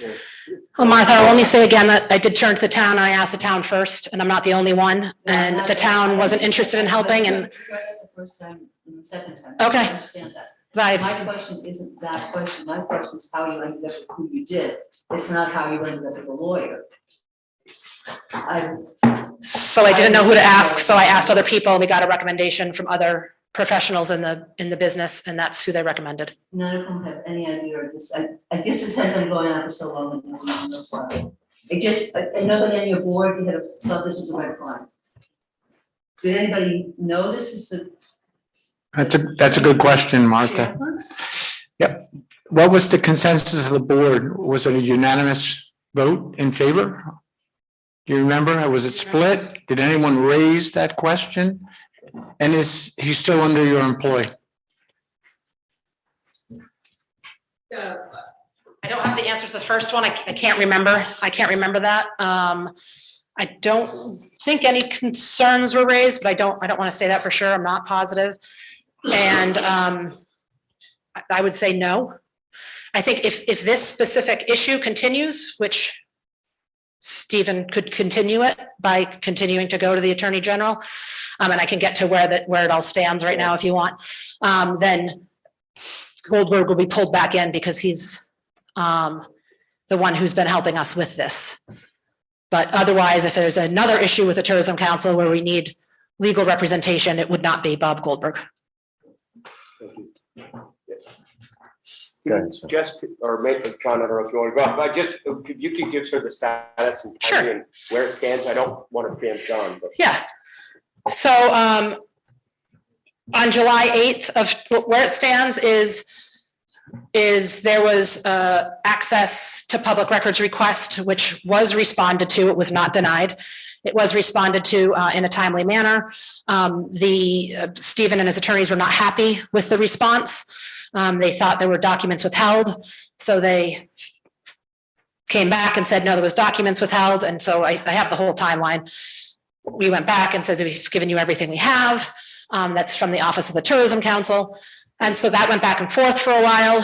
And then the Attorney General in the end came out and said, we think that there are other documents on your board's private devices, and we'd like to see them. Of course, our attorney all along had said your private devices are your private devices. But so the board then went and turned over the documents that they had on their private devices, and that was the end of it. That's all we've heard. We haven't heard anything since then.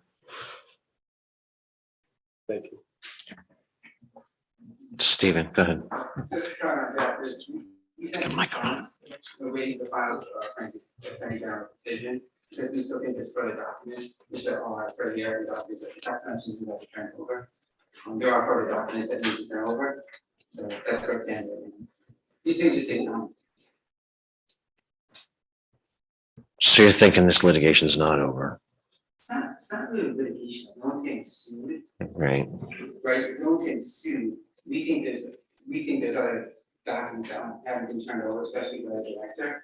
For example, she says. We don't need to I don't want litigate. Yeah, no. Here. But there's no The litigation. the only question that I had was the question of the propriety of hiring the lawyer who's But in the town. do my loop again if somebody else wants to rephrase it. You said we don't pay attention to you. We're giving you the floor. We're giving it all to you tonight. Well, I'd like somebody else to make some Yeah, I mean- comment on this, for pity's sake. Sven I don't has. feel like I'm the only. You're not the only one, and I thank you, Martha, for bringing it up. Jess, thank you for the explanation of how you got there. To be frank with you, having been deposed by, interviewed by, in front of courts and in front of juries, I would have probably leaned a different way for lawyers, but that's, you guys made a choice. You explained how you got there, and I understand that. It's in my personal mind, it's unfortunate, but move forward.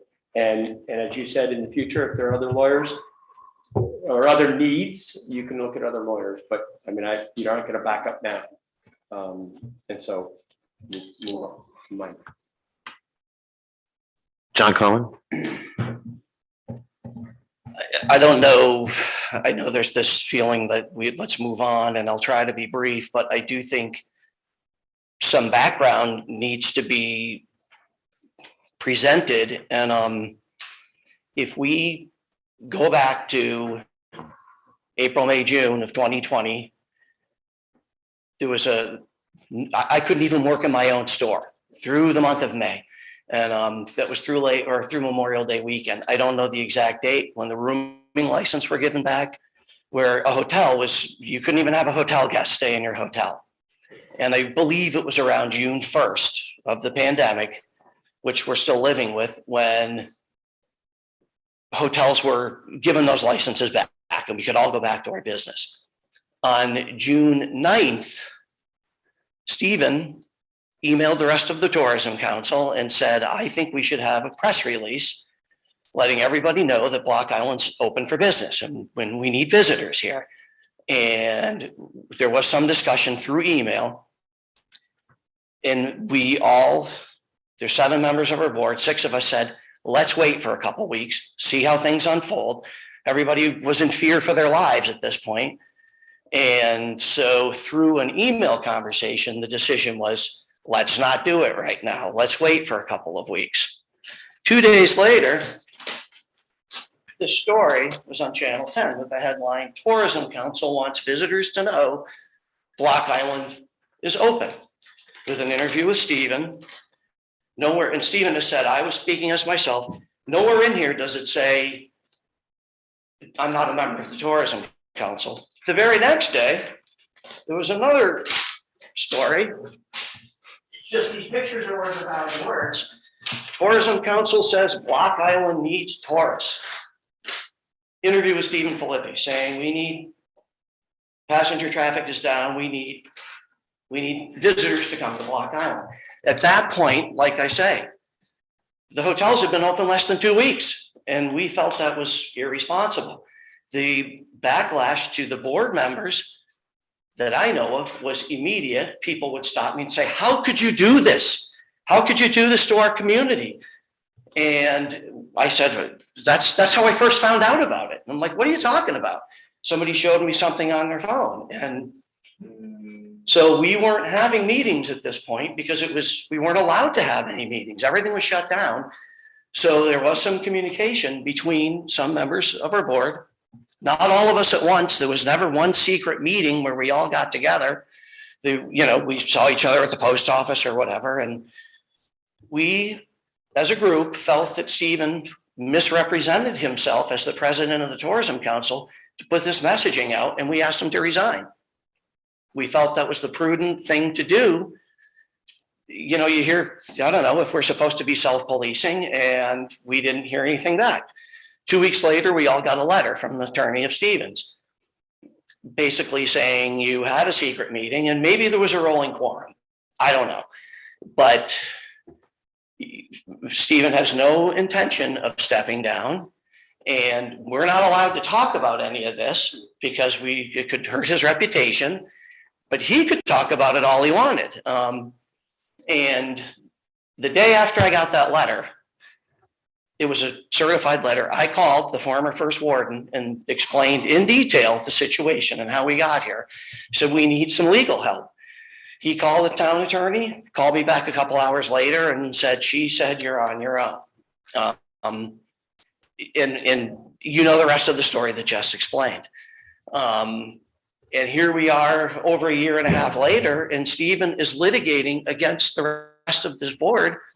And if you look at the people who are on this board, Zena, Logan, Julie Kiley, Julie Fuller, David Hausman, I think we're pretty reasonable people, but we're having a hard time functioning when one member of our board keeps threatening us with legal action over and over again. And one last thing, like, do I wish that we would have found a different way to figure this out? I certainly do, and I can't speak for everybody else. I feel like Stephen was my friend, and we're not anymore, and that stinks. And but the elephant in the room has to be addressed, and we have to get it out there of how we got to where we are. I don't know how we move on, but we're really having a hard time functioning as a group, and it's not fun anymore. And we feel like, I personally feel like we're not able to accomplish the things that we're capable of because there's these repeated threats and legal action and demands for our resignation in the paper, and we're not allowed to say anything. So I think the word is out, the cat's out of the bag anyway, but I can't sit here and not have everybody know exactly what it is that's going on. And like, you might know and you might know, but let's all know together. And Stephen, I'm sorry that we couldn't find another way to address it, but we didn't. And that's how we got here. And that's the real story. Thank you, John. John, I think we understand all of that, and personally, I think it's your board's issue. My sole question was about this hiring of the attorney that is representing chaplains against the town, against the Nation Conservancy, against the Committee for the Great Salt Pond, against the, I can't remember all of them, Conservation Law Foundation. That was my question. It wasn't how, I think we all know how we got here. And I'm really sorry that people have no idea what they were getting into. But I never heard of Al Goldberg in my life until that day that he was written. I only had 23 hearings on the thing, I think. Thank you, John. Thank you, Martha. Stephen? Yeah, real quick, I know you're busy. Just to straighten out some facts to John. I just, When I went on, excuse me? What would you say? Sure. I just- When that press release went out, there was never a press release that I did. We agreed not to do a press release. It was an interview. It's black and white, totally different. The same time the director was on our website, and she put an article out that said Block Island, the island that never closed, trying to get people to come to Block Island. So that's why I didn't think there was any issue at all. So, thank you for that. And I'm just I don't want to get into this back and forth. This is your board. This is an ongoing situation. I thank you for filling us in again, although we did, I know John was here before and explained what he just said months ago, a few months back. So it's not, I have to disagree. It's not the first time we've heard John say that. But we are with the Tourism Council. I thank you for asking the question. But I don't want to get into this back and forth and personalities in the room, here. So, but with that, Logan, if you.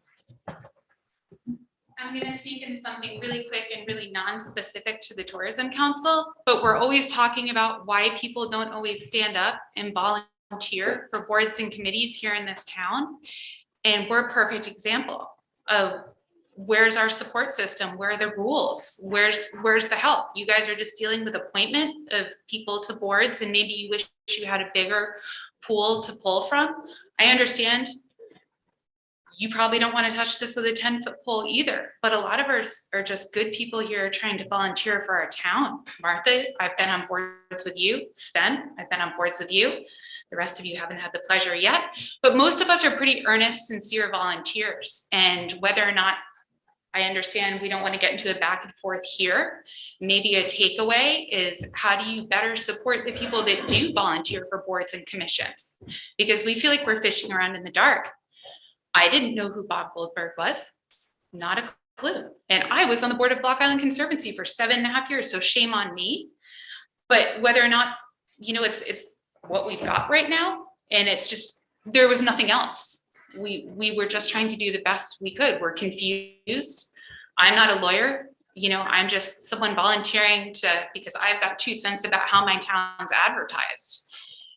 It's maybe the takeaway is there's a better support system for volunteers, because there's nothing. Like, we're all looking at potentially spending thousands of dollars ourselves for disagreeing on advertising strategy at the beginning of a pandemic. There's got to be something better. Thank you, Logan. Council? You good? Yeah, but how do we avoid something like this from happening again? Not with the tourism council, with anybody.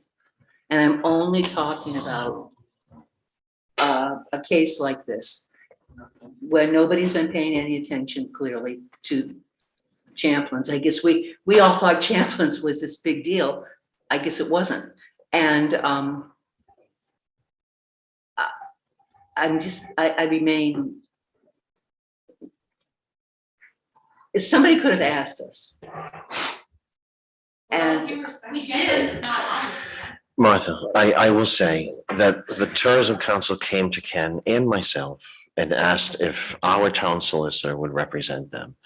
I spoke to the town solicitor, and the town solicitor is hired and works for the town council. That's the response that I was told. recommendation. So they were then told that the solicitor, and you had spoken, was it Ken that ended up talking to you, Jess, or John? You spoke to John, and you had the response from, so we were asked. I just want to clarify that. But your response wasn't to give any recommendations other than you're on your own? Like, I don't know what Ken said to. That was the response I got, is no, not no, but call this person, just no, and figure it out yourself. So that's what we did. And I'm not an attorney, and I don't deal in legal things. I wouldn't know who to tell them to call. But they were told no, that the town solicitor, isn't the tourism council's solicitor. Which may be true. Well, that is very true, but Logan does bring up a very good point that there should be at least some kind of recommendation for where to go, not just you're on your own. Right. If I can add into that really quickly, and I think the support structure that Logan, you referenced, or it could be with any board, with any situation, town council. What do you do when? There should probably be a better process, or there should be a process, or at least some path to go down. And if that is, hey, here's the list of lawyers outside of town council, or here's sort of, approved list, or whatever it is, I think that's a really good step for future boards, future directions. And we should talk with Mary Ann about that, and whether it's legal or whatever those parameters are. Just as a general statement. But I think Jess, thank you for all of the background. John, thank you for the background. Stephen, thank you. But I'm not sure this is a place that, it's not in the agenda in this way. So thank you. My personal opinion. Chris? If you in the discussion right now, I will not ask that question, but if you were going to continue, taking questions from the floor on the subject, I will speak. If it's not personal, as long as you can, if you can avoid personalities, I don't want to stop you from asking a question. Things keep being repeated here, and we have other issues to discuss. No one has discussed that Mr. Goldberg is equally responsible for this problem. He should have disclosed to the Tourism Council that he was in an adversarial position with the town. So let's put that out there. But this conversation, most of it should never happen tonight. Thank you. Thank you.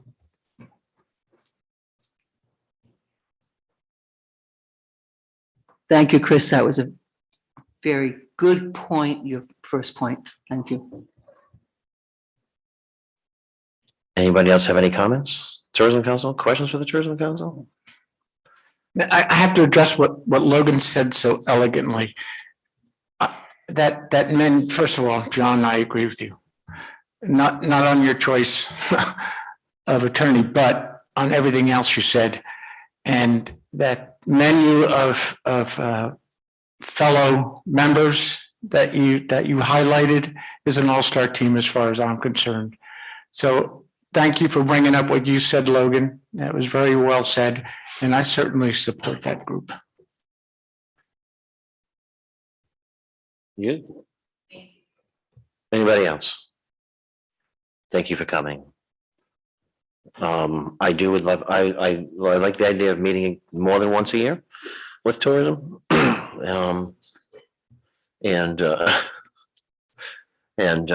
So we schedule that, ideally before summer. We can let us know what the plan is, I guess. And then I guess before, like in November, we discussed meeting in November anyway, so, we'll let you get that schedule out, but we have yours. I would love to, once we have our, advertising plans for the year sort of fleshed out, which usually happens around March, sort of come to the council and explain what we're doing, why we're doing it, just to give you like a 15-minute presentation. I think that might be helpful to you all. Thank you, much appreciated.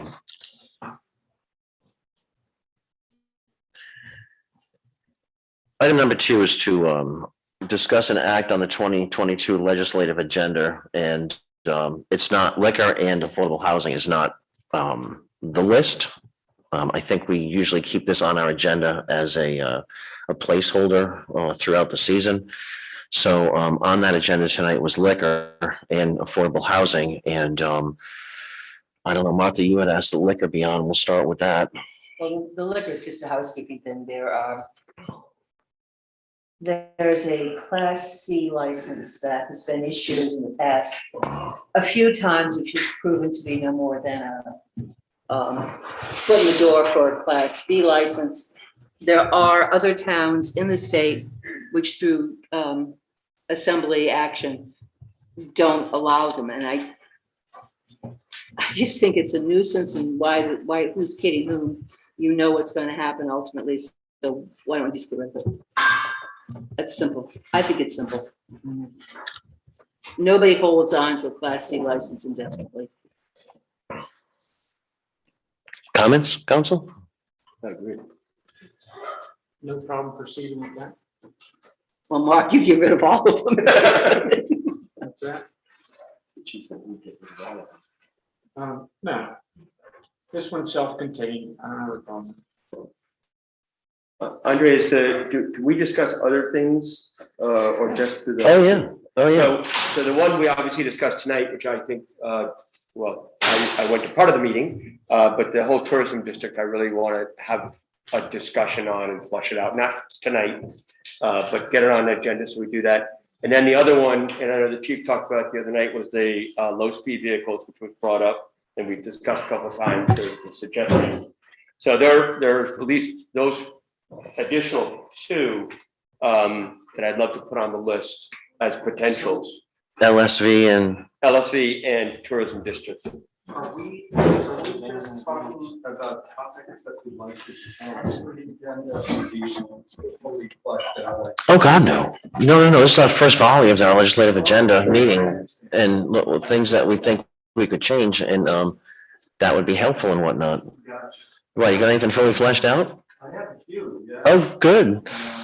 One is obviously housing, because it's all for and I think we should have some specific asks, not just sort of we need more money for housing, but for example,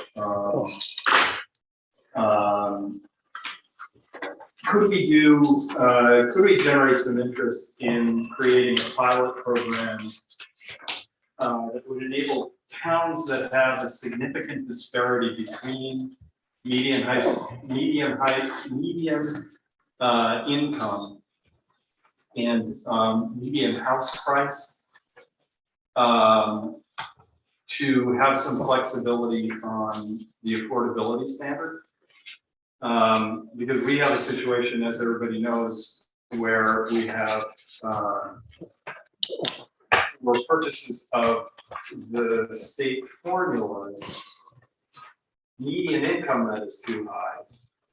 But we also have a median housing price that is there's probably nowhere else in the state that has. So you know, you have to somehow recognize in formulas that there are significant disparities among towns. And, you know, it wouldn't surprise me if there were some interest in, you know, sort of figuring that out, even just on a pilot basis. So that's one of the housing things. Before you go out that, is that how Newport changed their, I mean, in essence, that's how Newport changed their numbers, or not sure? I don't know. I just know that by, through no fault of their own, people who need affordable housing are sort of foreclosed because you need more money to live here. Oh, I understand. No, You know what I mean? Yeah. I'm not sure of the mechanism. The other thing on housing that I was, I'm sorry, Millie, do you wanna, you might know that. I can just, You're good. okay. I can just say that the housing board is, you know, is working on this and will be presenting a letter, you know, just a letter of support, for you, and then we'll have some plans also to get back that, so I expect that you should be seeing that. The other possibility, I think there seems to be, at least anecdotally, universal recognition of the fact that Airbnb, VRBO, whatever that industry is called, is having an impact on availability of rental housing.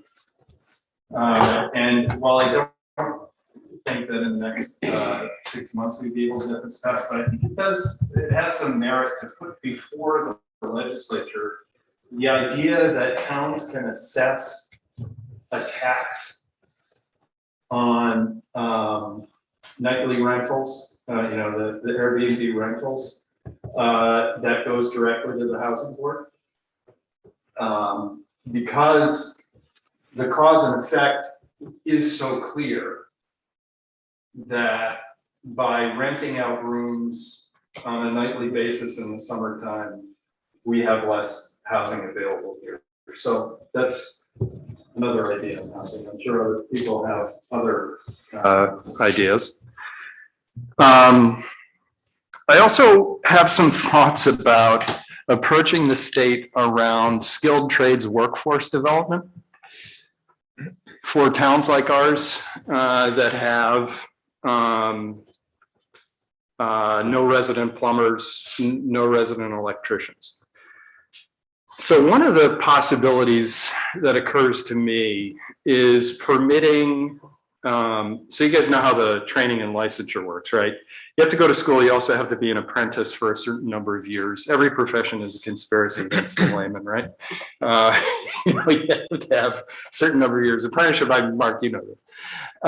So what if we were to try to come up with a way to permit in communities that are underserved by licensed tradespeople, where apprentices of a certain status were able to do additional work, or perhaps do work without direct supervision from the master licensee, but with oversight from a building inspector or something like so that this is twofold. It's not just giving people access to plumbers, but it's figuring out a way to develop our own workforce, our own plumbers and our own electricians among young people on the island. And another part of this is, I happen to think that we ought to have some program in town government that helps young people who want to go to learn a trade with their tuition. You know, in exchange, sort of along the lines of like the National Public Health Service, where you might help someone with tuition in exchange for a commitment to work after they're licensed in the community first, you know, for a certain amount of time. And you know, would the state be interested, or one of the trade schools be interested in creating a program that matched a contribution that a municipality might make, a municipality that's underserved by licensed folks, to try to build up that skilled workforce in some of these underserved communities. The other thing that's a possibility is approaching the legislature about a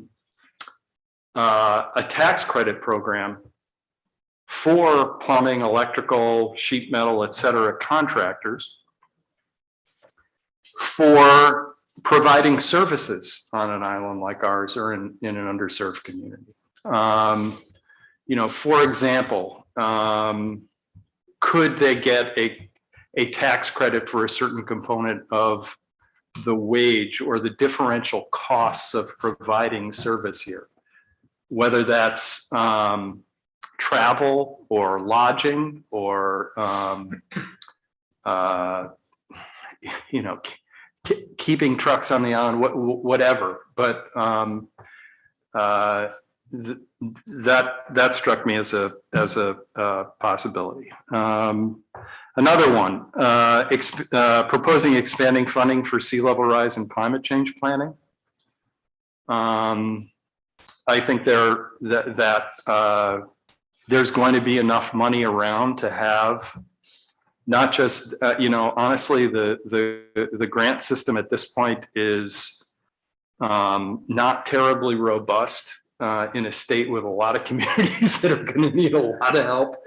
And at least for me, Sven has more expertise than others have more expertise, but I don't even know where you start with this stuff. So like some kind of grants around planning saying, and I think sea level rise is the sea level rise committee, to me from the outside, the most important thing that they're going to be doing is saying, these are the 5 things you really ought to be thinking about doing, because I don't know what those 5 things are right now. What is Galilee? Galilee is going to be in more trouble than we are. They are, you're right.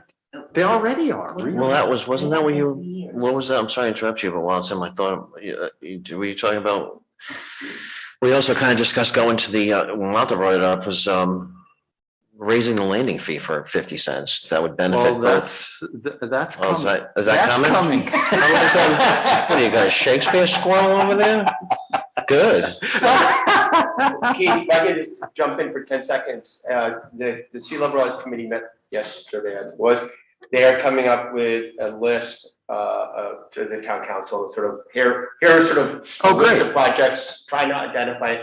The big issue right now with a lot of the grants and the funding that's out there is that it's shovel ready stuff. Yeah. And much of ours is, we know this is a problem, it's coming, but we're not shovel ready. So how do we get, and we don't need to talk about it here, but I think that's got to be worked into. How do we make sure that we need to be able to pay someone who knows more than any of us knows about what that looks like. On the landing fee, I would like to have on our agenda either a state subsidy or an increase in the landing fee to fund tourism impacts on public health and safety. So for example, we welcome, Jess said, 1.3 million people a year. And, if you talk to Allison Warfel or talk to Tracy Fredericks or talk to Kate McConville or Bain or Kirk or Matt especially, who has to hire extra officers in the summertime, has to hire CSOs, pay EMTs, the amount of uncompensated care that gets delivered at that medical center is hair raising if I had hair. And none of that is coming, I hate to be us and them, but that's not coming from us or, that is all imported burden. And all of that imported burden comes on the ferry or by boat or, to a lesser extent on the plane. So it seems to me that changing the landing fee to $2 or, whatever that is, 51 cents, I don't care, let's not get burdened down with the numbers. That goes to defraud, you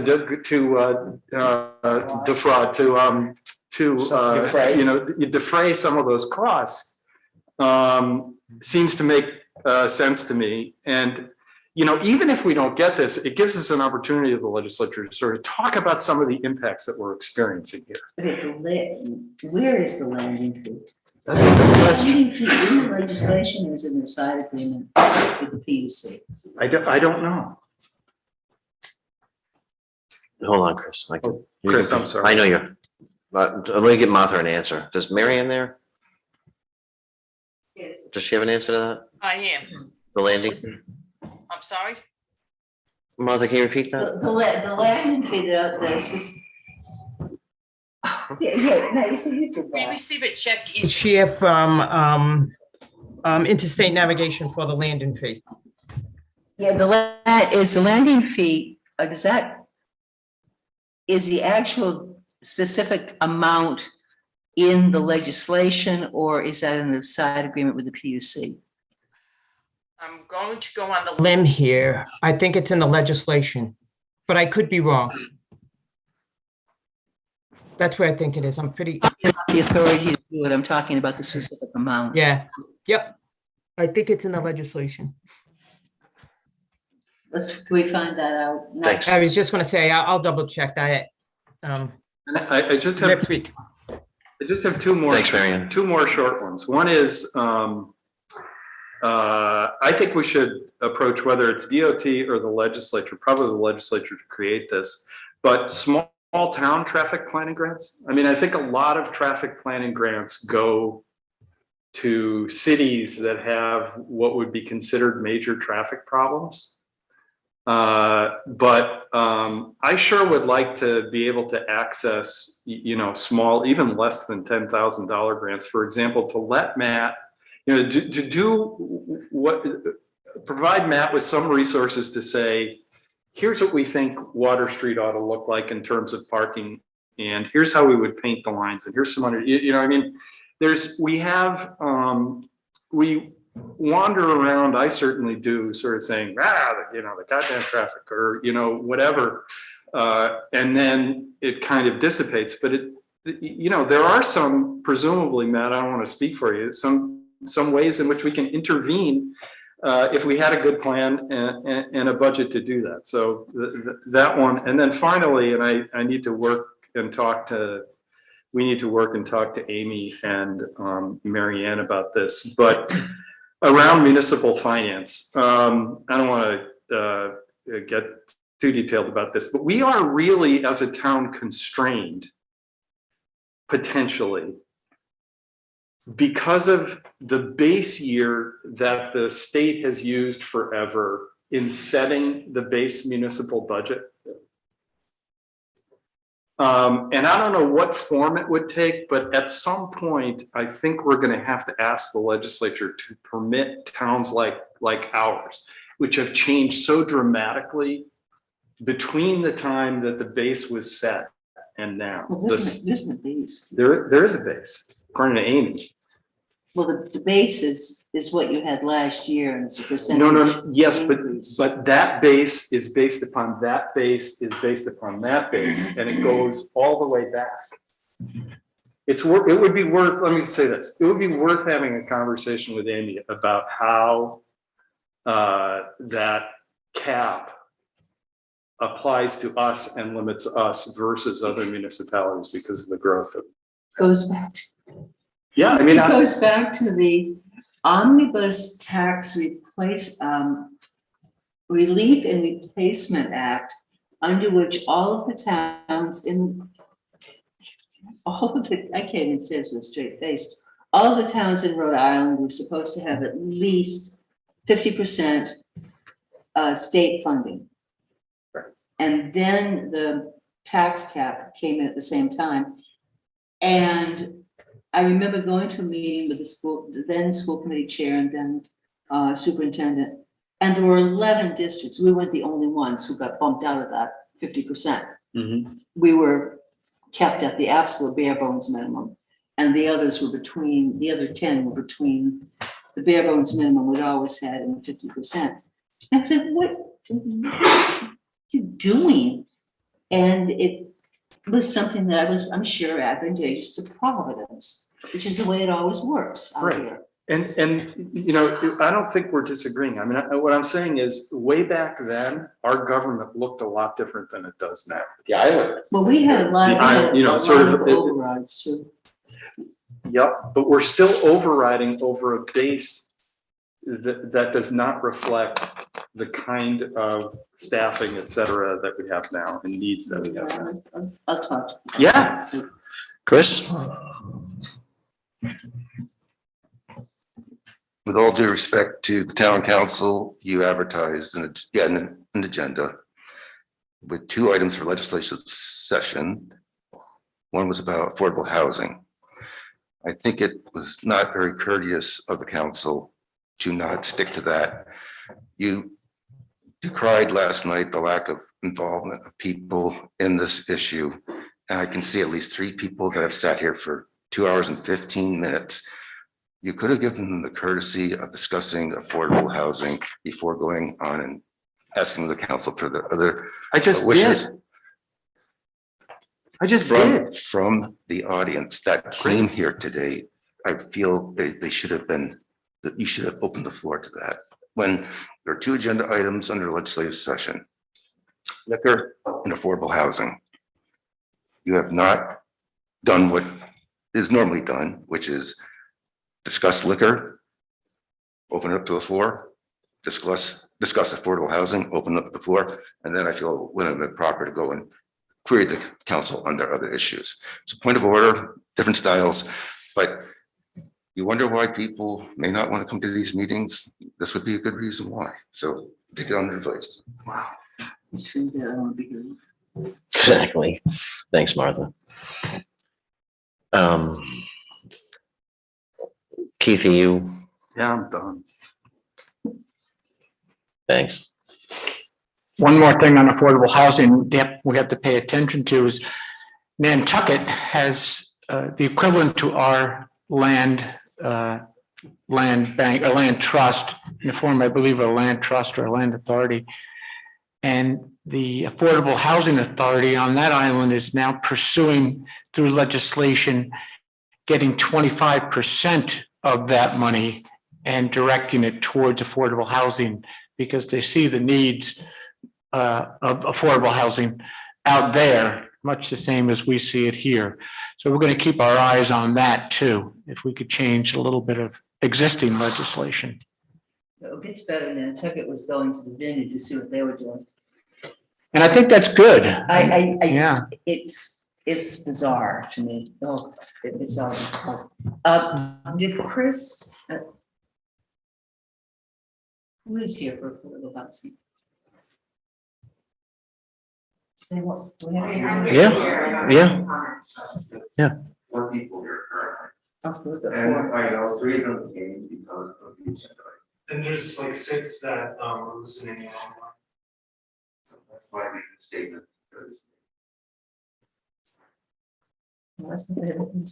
Yeah. I mean, yeah. I mean, I know, I mean, we were talking about this last night because Chris did send a letter. And of course, you know, it's a crisis in this town. And I think that we need to get to the point where you guys need to just come to the meetings. I'm sorry if you feel the same way Chris does, that, you know, you're here and we've skipped over this in some reason. I don't see that, but thank you for coming. But I think it's an initial discussion about we need to, obviously, it's a crisis and I'm hoping, and I think we're all in agreement here that it's a big housing year up at the state level. And I'm hoping that we can get some of those funds, go send our delegation up there to fight for this workforce housing. I think that's where it's at. But I think Cindy Pappas isn't back yet, right? I'm not sure. Yeah, so it would be a discussion with the housing because they did have a bill before the legislature already. And it's basically, we're gonna need feedback from, I mean, I don't need feedback, but the councils have been asking for meetings for feedback about what everybody actually needs. I think that sits in apartments right now with workforce housing. But I think that's pretty much all I had to really say on that. It's just to start the conversation about what the needs are. Even though like we're talking about this, it's the same thing with the data and Mark and Jess with the, we can't go up there and just say, yeah, we have this workforce that's out of housing. We hear that everywhere. But how are we going to take progressive steps to get us there? So, I mean, if you guys have anything to say, any comments or? Just like people sleeping in the woods. Yeah, exactly. That we know. That's not anecdotal evidence. That we know. People are intense. Go ahead, Sven. Yeah, I was gonna say, last night, first of all, thanks for coming. Please keep coming, like Andre said. One of the things we discussed last night was affordable housing is an easy catchphrase, right? I mean, it's a whole lot of words and a whole lot of meanings.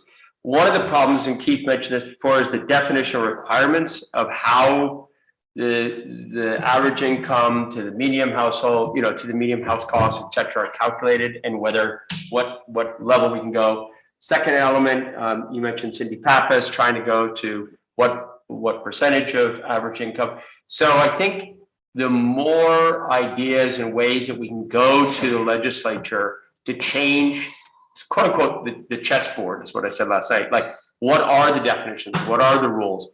And if you don't know them, and I know some, whether it's ADA compliance or it's all kinds of elements, we need to go to the legislature to change some of those so that we can actually get more money for housing, if that makes sense. And I think one of the things Andre said last night was, now we've all been using the word housing. We've all been talking about housing. Now we sort of got to get a real grip on it. And the next 2 months is a big focus, I believe, we talked about, of really trying to get people together and talk through the different elements. So one of them is zoning, right? How do we think about micro houses? How do we think about changing the zoning? The other is we talked about legislature. So there's multiple elements of this, and I think there's a lot of it, or I believe there's a lot of interest on the council to talk about it. Getting people out of the woods, getting people homes, making sure that this is a community that we all want to thrive in and can thrive in. I think there's been a lot of discussion in the last 48 hours, at least, as to how to start doing this. So please don't stop coming. And one of those hurdles goes under the heading of good news, bad news. Block Island is one of a handful of cities or towns in the state who have addressed and complied with that 10% affordable housing. That's phenomenal that a place where a starter home is just south of $1 million, that we could do it when so many other communities, the majority of the communities in the state haven't. So how is that bad news? When we go upstate and they look at Block Island and they're going to see we checked off the box that we're compliant with state regulations, and they're going to say, well, they don't need it. And they'll give more to Central Falls, they'll give more to Providence and such. So that's just another hurdle, unfortunately, that we have to deal with when we do go upstate. There's a lot of hurdles and there's a lot to this. And I will sit for hours and listen to it and have my input, but we're not discounting affordable housing in the least. I think we may be making it too complicated. I think this may be a year that, it was a long time ago, but we just hit it right and slid through. It's also. And I didn't believe it was passed, and what happened. That could happen again, we don't know. But we have to have, zoning, I really think zoning is, and everybody's gonna look at the zoning. It's not, it's been a long time since we've had good revisions on this. And frankly, I don't think it's up to somebody on the mainland to do it. I think we need to do that ourselves. Austin? And who's holding the minimum housing inspector accountable? Let's know who's holding the minimum housing inspector accountable for keeping the standards high.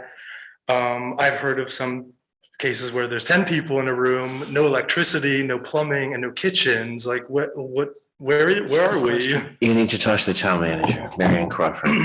That individual is under, if you want to talk about that, you would talk to the town manager about that. I feel like those are places to start. Yeah, oh, absolutely. That's a great concern, so we don't have to wait till something happens until we talk about that. Yeah. There was also meeting ground a long time ago where things weren't quite up to code. They weren't anywhere near as bad as what you're talking about. And that's how we lost a lot of housing. Oh, it has to be completely up to code. The hotels have to have all the housing completely up to code. Well, if we're gonna put it completely up to code, we're gonna rent it for top dollar. And we lost housing. Chris? Plain, simple truth. I know nobody wants to hear it. First of all, Keith, I did not mean to antagonize you. I apologize. My intention was really to do what we were talking about last night and try to encourage more people to come to these meetings. And that's why I said that. Martha, I think you really have an incorrect view on the world. There is plenty of substandard housing and dangerously so. And that has to be corrected. Oh, I'm not. That is what was being done. In any case, I really want everyone who is listening in and in the audience that came tonight to know that the town council is going to be encouraging a work session on this, dedicated to this, correct? And this is where you all have to get your friends out, your anyone that's in the situation or even has been through the situation that can lend a true life story to this well before the town goes to the legislature for changes, because it may change what the town council focuses on. But it will be the worst thing that you do if you do not speak up and come to these meetings. It's hard to do, but you got to do it. Thank you. Just a couple of things. One is, I just want to make clear, and this is, perhaps my still newness, even though I'm halfway through my term. I thought this meeting, we were supposed to come with our own proposals on this stuff and describe them. That's why I went through that. I didn't realize that there was going to be a hearing on affordable housing. And for those of you who were not here last night, Jess was, Chris was, but I know Hillary and Alicia et al. Weren't. One of the things we talked about, perhaps the central thing, catalyzed by a letter that Chris sent to us, is the need for, I would hope early February, an actual community forum on housing where we talk about what the needs are, begin the development of not just near term, but sort of what is our long-term strategy on this? Because there are things like what Austin pointed out that have to be fixed tomorrow, but also, we're not going to wave a magic wand and create 50 affordable rentals in the next 12 months. We've got to figure out how that's going to be financed, what the process is going to be, how do you keep it affordable, how do you manage it, how do you ensure that the investment is maintained so that it lives on in perpetuity, and those are the things that I at least, and I know, and I think there was consensus on this last night, want to hear about. I also think part of the importance, and this gets to what you were saying, Chris, about people being here and waiting on the line. I also view community forums of this type as an important part of demonstrating a townwide purpose on this, because housing is like so many other issues we deal with where it sort of reaches a crescendo, then everybody gets busy and the crescendo subsides, and then it reaches a crescendo, and then and that's why I think it's essential that we have a near-term, medium-term, and long-term plan for solving this, and that we fund it regularly over time. So that it is a part of our appropriated budget, it is a part of our capital budget, and it is first and foremost in our minds when we're interacting with the powers that be in Providence, et cetera. So anyway, I really, I think we all, I think if any of us had known that this was going to be a meeting, a hearing on affordable housing, we would have conducted it different, but I think. It's not, it's just a meeting of ideas. Yeah. And you followed the form correctly. I mean, whatever. We're also gonna need funding, a steady stream of funding, so, I don't know, That's where Keith talked about the Airbnb and getting, I think, Keith, your comment before on the Airbnb as an example, that is a huge way to get the funding for many things, potentially a lot for housing. do you guys want to say anything? Any of the homeless people out there want to say anything? Now? Or you want to? More expensive houses are taxed more. Yeah, that's progressive. Yeah.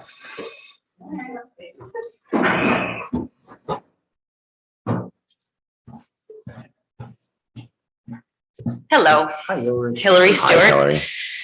I'm one of the few people in this room who are facing housing issues, no year-round housing, having to do the shuffle of back and forth. And I think just in the past year, especially for me, I've noticed, it seems like us, people who have businesses, work for the town, have small families here, we're starting to look like we could be outsourced. The houses that are going up for sale, they're millions of dollars of houses. These people don't really live here. They rent these houses, maybe in the summer, or they're out a couple months. But it seems to be taking away from the possibility of housing for people who actually do something for this community, represent this community, work here, have a small business, are on committees, are on the rescue squad.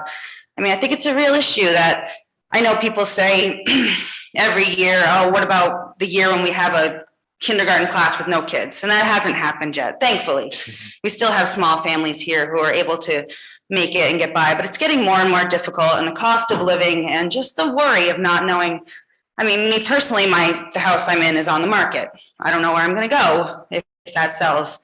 So it's a scary thought. And, I grew up out here. I love it here. I want my daughter to stay here and be raised here. This is my community. I'm proud of it. And I've been working for the town for 5 years, and I'd really like to commit, but then I talk to friends who say, you know what, if the next housing lottery comes up and it doesn't work out, I'm moving off island, because I can't do it. You can't do the back and forth. You can't have stuff. You can't have your memories. You got to get rid of everything. You got to, so it's just very frustrating. And we're just here to be heard. And like you said, we have to come, we have to show up. I'm going to encourage everyone that I know who's in the same struggle, come, show up, be a face, be a presence. Just because I understand it's hard to get things done and it takes small steps, but the more voices that are heard, I think the better progress we're going to have. So that's why we're here. And I thank Chris very much for bringing it to the forefront as he has. Absolutely. Thank you. Thank you, Hillary. Thanks, Hillary. And I just actually sent Keith an article. There's places like Aspen. They've realized how difficult this is. And, what we were talking about earlier, the rental market with the Airbnbs, and they've put a moratorium on short-term rentals. Other towns in the ski countries have limited the amount of rentals, short-term rentals, because it does pull off the housing stock for the local population. They're all trying to grapple with it and trying to figure it out. So, Well, even I should have mentioned too, what Martha was saying about zoning, if you look at more of the 513 ordinances, to make it more of an incentive for people to actually have these apartments, make sure they are actually being used year round how they should be. I mean, that could open up some more opportunities as well. yeah. I don't know what that would look like, but if there was more of an incentive to build these properties, the accessories.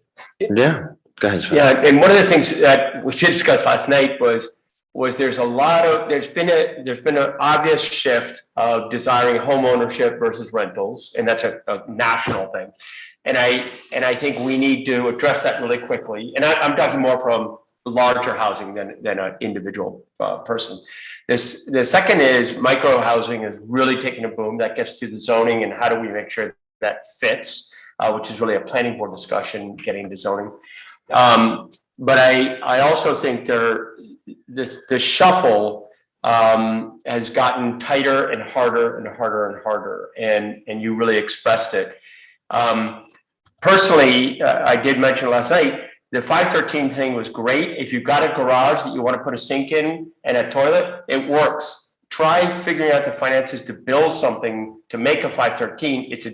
It's a nightmare, just money wise. So I think the 513 was, like Martha said, a huge step. Now it's 20 years ago. Let's now take it to the next level. And I think this participation, this dialogue is critical. And I look forward to that forum in February, early February. Jess, do you have any? Yeah, I just wanted to say that I think that it's such a good point, and so not a Block Island issue. It's any, especially a seasonal community.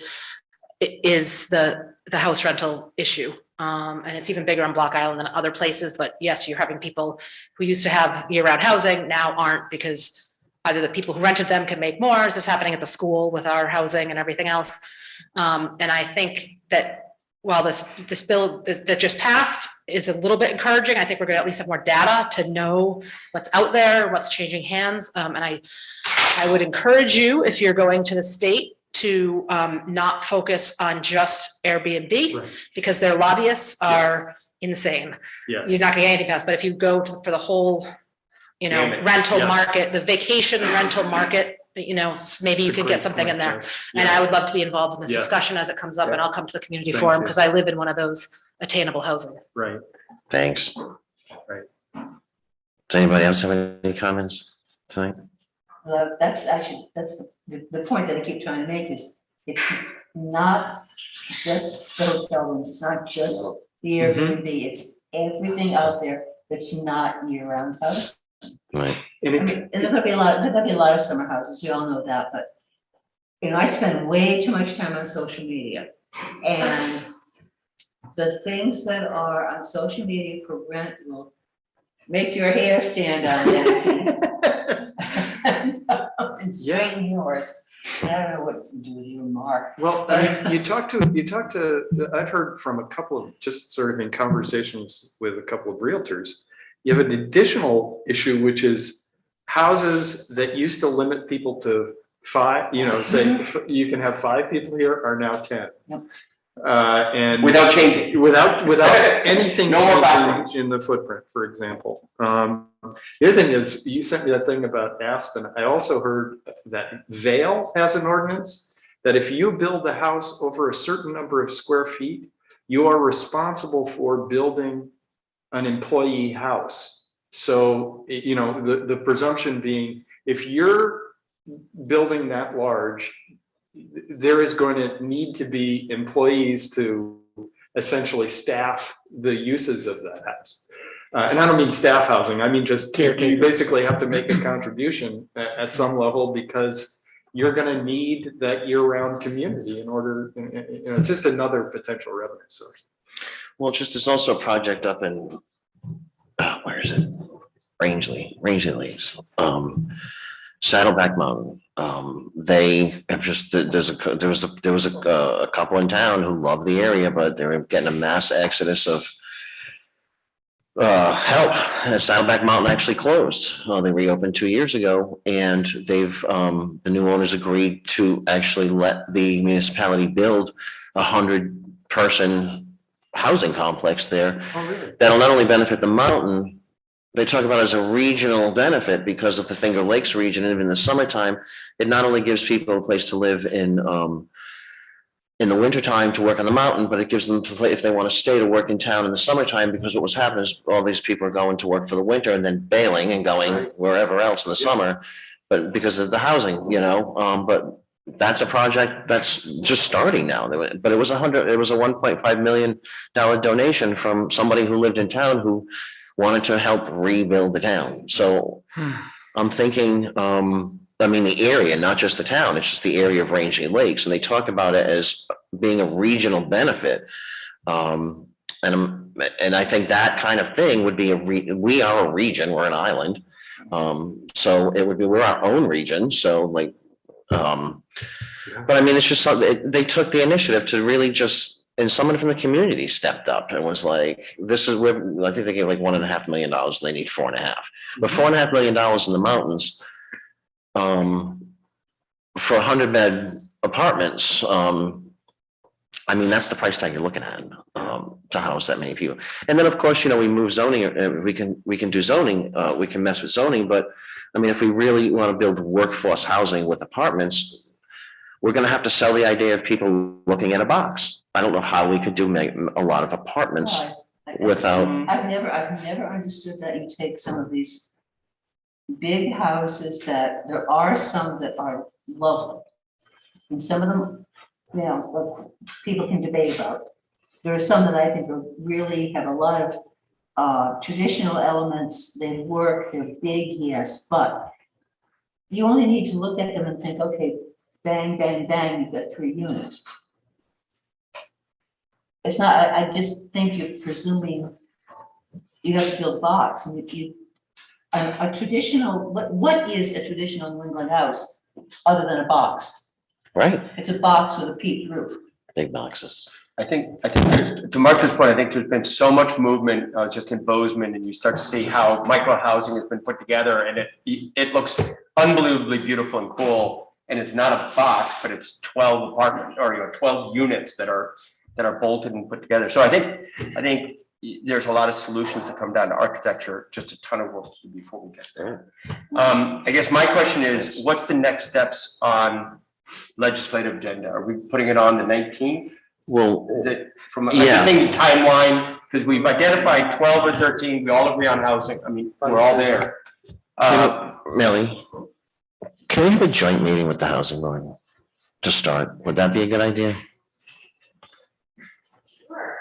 I mean, because I know housing board has legislation, has had a bill before them, and if we could, I mean, I don't know how this process works, but if we could submit some sort of legislation under housing, and we can discuss that legislation with the housing board, whatever that may be. How about we invite them to the 19th, and we have a legislative agenda on there and just start that dialogue. I'm just asking how you feel the best to move forward, because you've been a housing clerk for how long now? So I'm asking for that expertise. The housing. Hi, Hillary, thank you. Thank you, Hillary. I think that probably inviting them to your meeting is probably more efficient use of time. So could you pull them and see when they're available? Do you want me to see if the 19th works? Yeah. Right? I mean, Yeah, that'd be the no, I best- just, and I that would think be the way to if go. on the 19th, we have legislative agenda, of which housing is, you can put multiple bullet points and et cetera. Then that will be a great form to start that. When do we have to have our legislative agenda items dotted and crossed to Susan? They can roll in. But I know, Until but June. when's the deadline? Can I kind of jump in here? Go ahead, Marianne.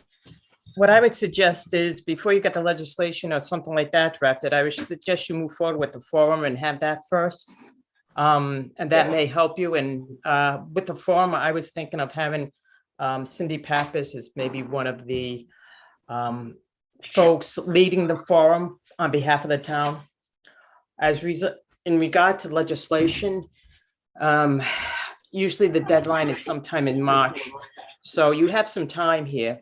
So I think we need to collectively decide what we want to bring forward. And I think we need to have that discussion first and then do the legislation, and not do the legislation, then do the form and have the discussion.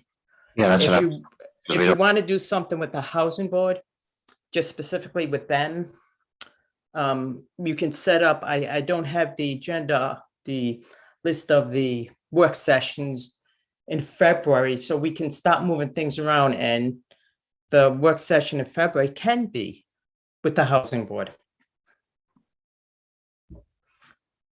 Thank So you. that's what I would suggest. Thank you. So we'll organize those dates. See if we can get. Tracy had her hand up. I was just gonna say that an educational session with the housing board and the town council would be really helpful for people that want to learn more about the topic. That's a good idea. Because I'm pretty lost with where the money comes from, how it gets filtered through, who makes the decision. Well, that's the question. Where's the money coming from? Tracy, but you're talking about an orientation, which is a really good point. Changes with every project, but I think as a bit evidenced, we don't get enough information out. Yep. Or people forget it or whatever. Whatever. And as far as what Keith is saying about the programs for work people and all of that is wonderful. But we're raising those people right now, but people are slowly leaving because there's nowhere to live and raise those people. Right. So I think it's chicken egg, what you can't have one without the other, because the workforce can't afford somewhere to live. I agree with you 100%. It's just, we have to move forward with housing. This is. And Martha I will said tell it. you, this has been, the last year, it has felt worse. But it has always been, I've lived here my whole life, it has always been a problem, it has been. But people could get year-round rental. And there was a certain point at which people were able to get houses because the person ahead of them didn't feel they needed to make a couple $1 million when they sold the house. If they made a few hundred, they were happy. And the person who bought it was happy, and that went out the window. People got And few of us deals. have very specific examples of when that happened. And it was unfortunate. And with the 513s, I know that some have sold and the owners have decided to dissolve them, so it's just slowly, I think we as a town need to figure out what the next 513 situation is. Because that did work for a little while and now it's not. Right. I mean, it still works for the ones it works for. Right. It's just that they're, and I think we always understood that it wasn't going to be 100%. People need to be encouraged, and are they encouraged? That's the question. I think we're getting a lot of people that don't have an interest in being encouraged. They might be. They're buying. But the problem I've always said is you have to connect with those people. That's the problem. Yeah, is there a way to connect the people that are not buying homes to the tangible issues that are happening in your own community? Theoretically. What? Which is. All right. Anybody else? Thank you. Thank you, Alicia. Still searching, huh? Oh, yeah. All I'm right. a stranger to moving. I mean, you guys know my story. I move every 6 months. Thankfully, I do have a place to go, so I moved to my parents' house in the summertime, and then I moved above the dark mud in the winter. So I do have a place to go, so I'm not going to homeless, which is great, I'm thankful that I do have 2 places to go to, but the moving is tough. I think it's it's also the fundamental understanding that you were born here and you're in this situation. It's not just, someone who's, it affects everybody. All right, we'll see. This last thing, I know the chief's been here the whole time. I do have something that was handed out down at the center table of the low-speed vehicles, And you so. boarded it all? No, I didn't hold it off. We were a little caught in a housing discussion. But we can just decide when we go through. I know. Keith was random raving. Yeah. Keith's- Outside of the agenda. So as we move forward with the legislative agenda, I think we just need to discuss, do we want to, it's just something we want to take on. We don't need to take it on tonight. No, I know, but I do want to have the discussion. I Yeah. don't know. We need to have a community discussion about this, of what the community wants. Do they want low-speed vehicles in the town, or I'd like to have what? What's a low speed vehicle? So the orientation moment. Well, I think we're gonna need a work session on low-speed vehicles and a public input session, because with, Yeah, and if the public input is all we want, something that's really bad for the town, it's our responsibility to say it's not. Yeah. I mean, I just want to get that out there. There was a time when you had public input session, everybody would have said, great, let's keep slavery. You know, but let's not get too carried away with, we have to do whatever anybody tells us to. Thank you, Martha.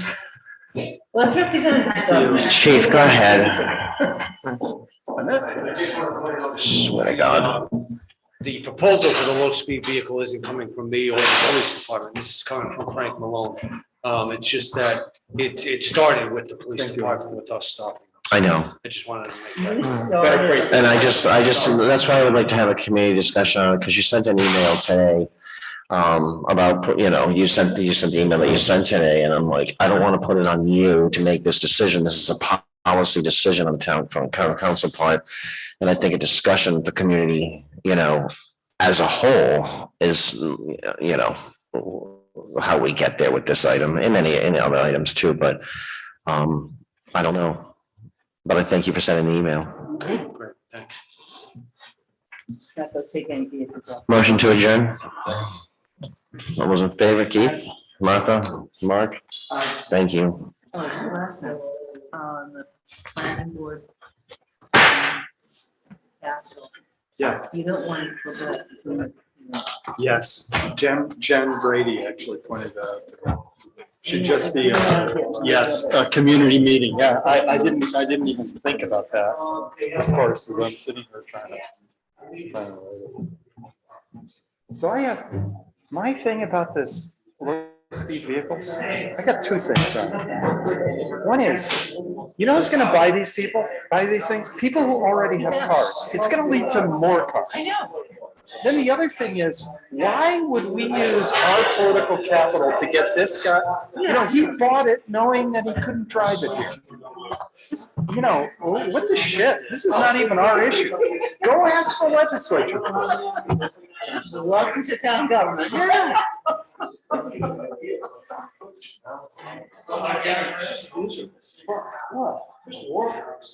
him. Oh, who is being? Right.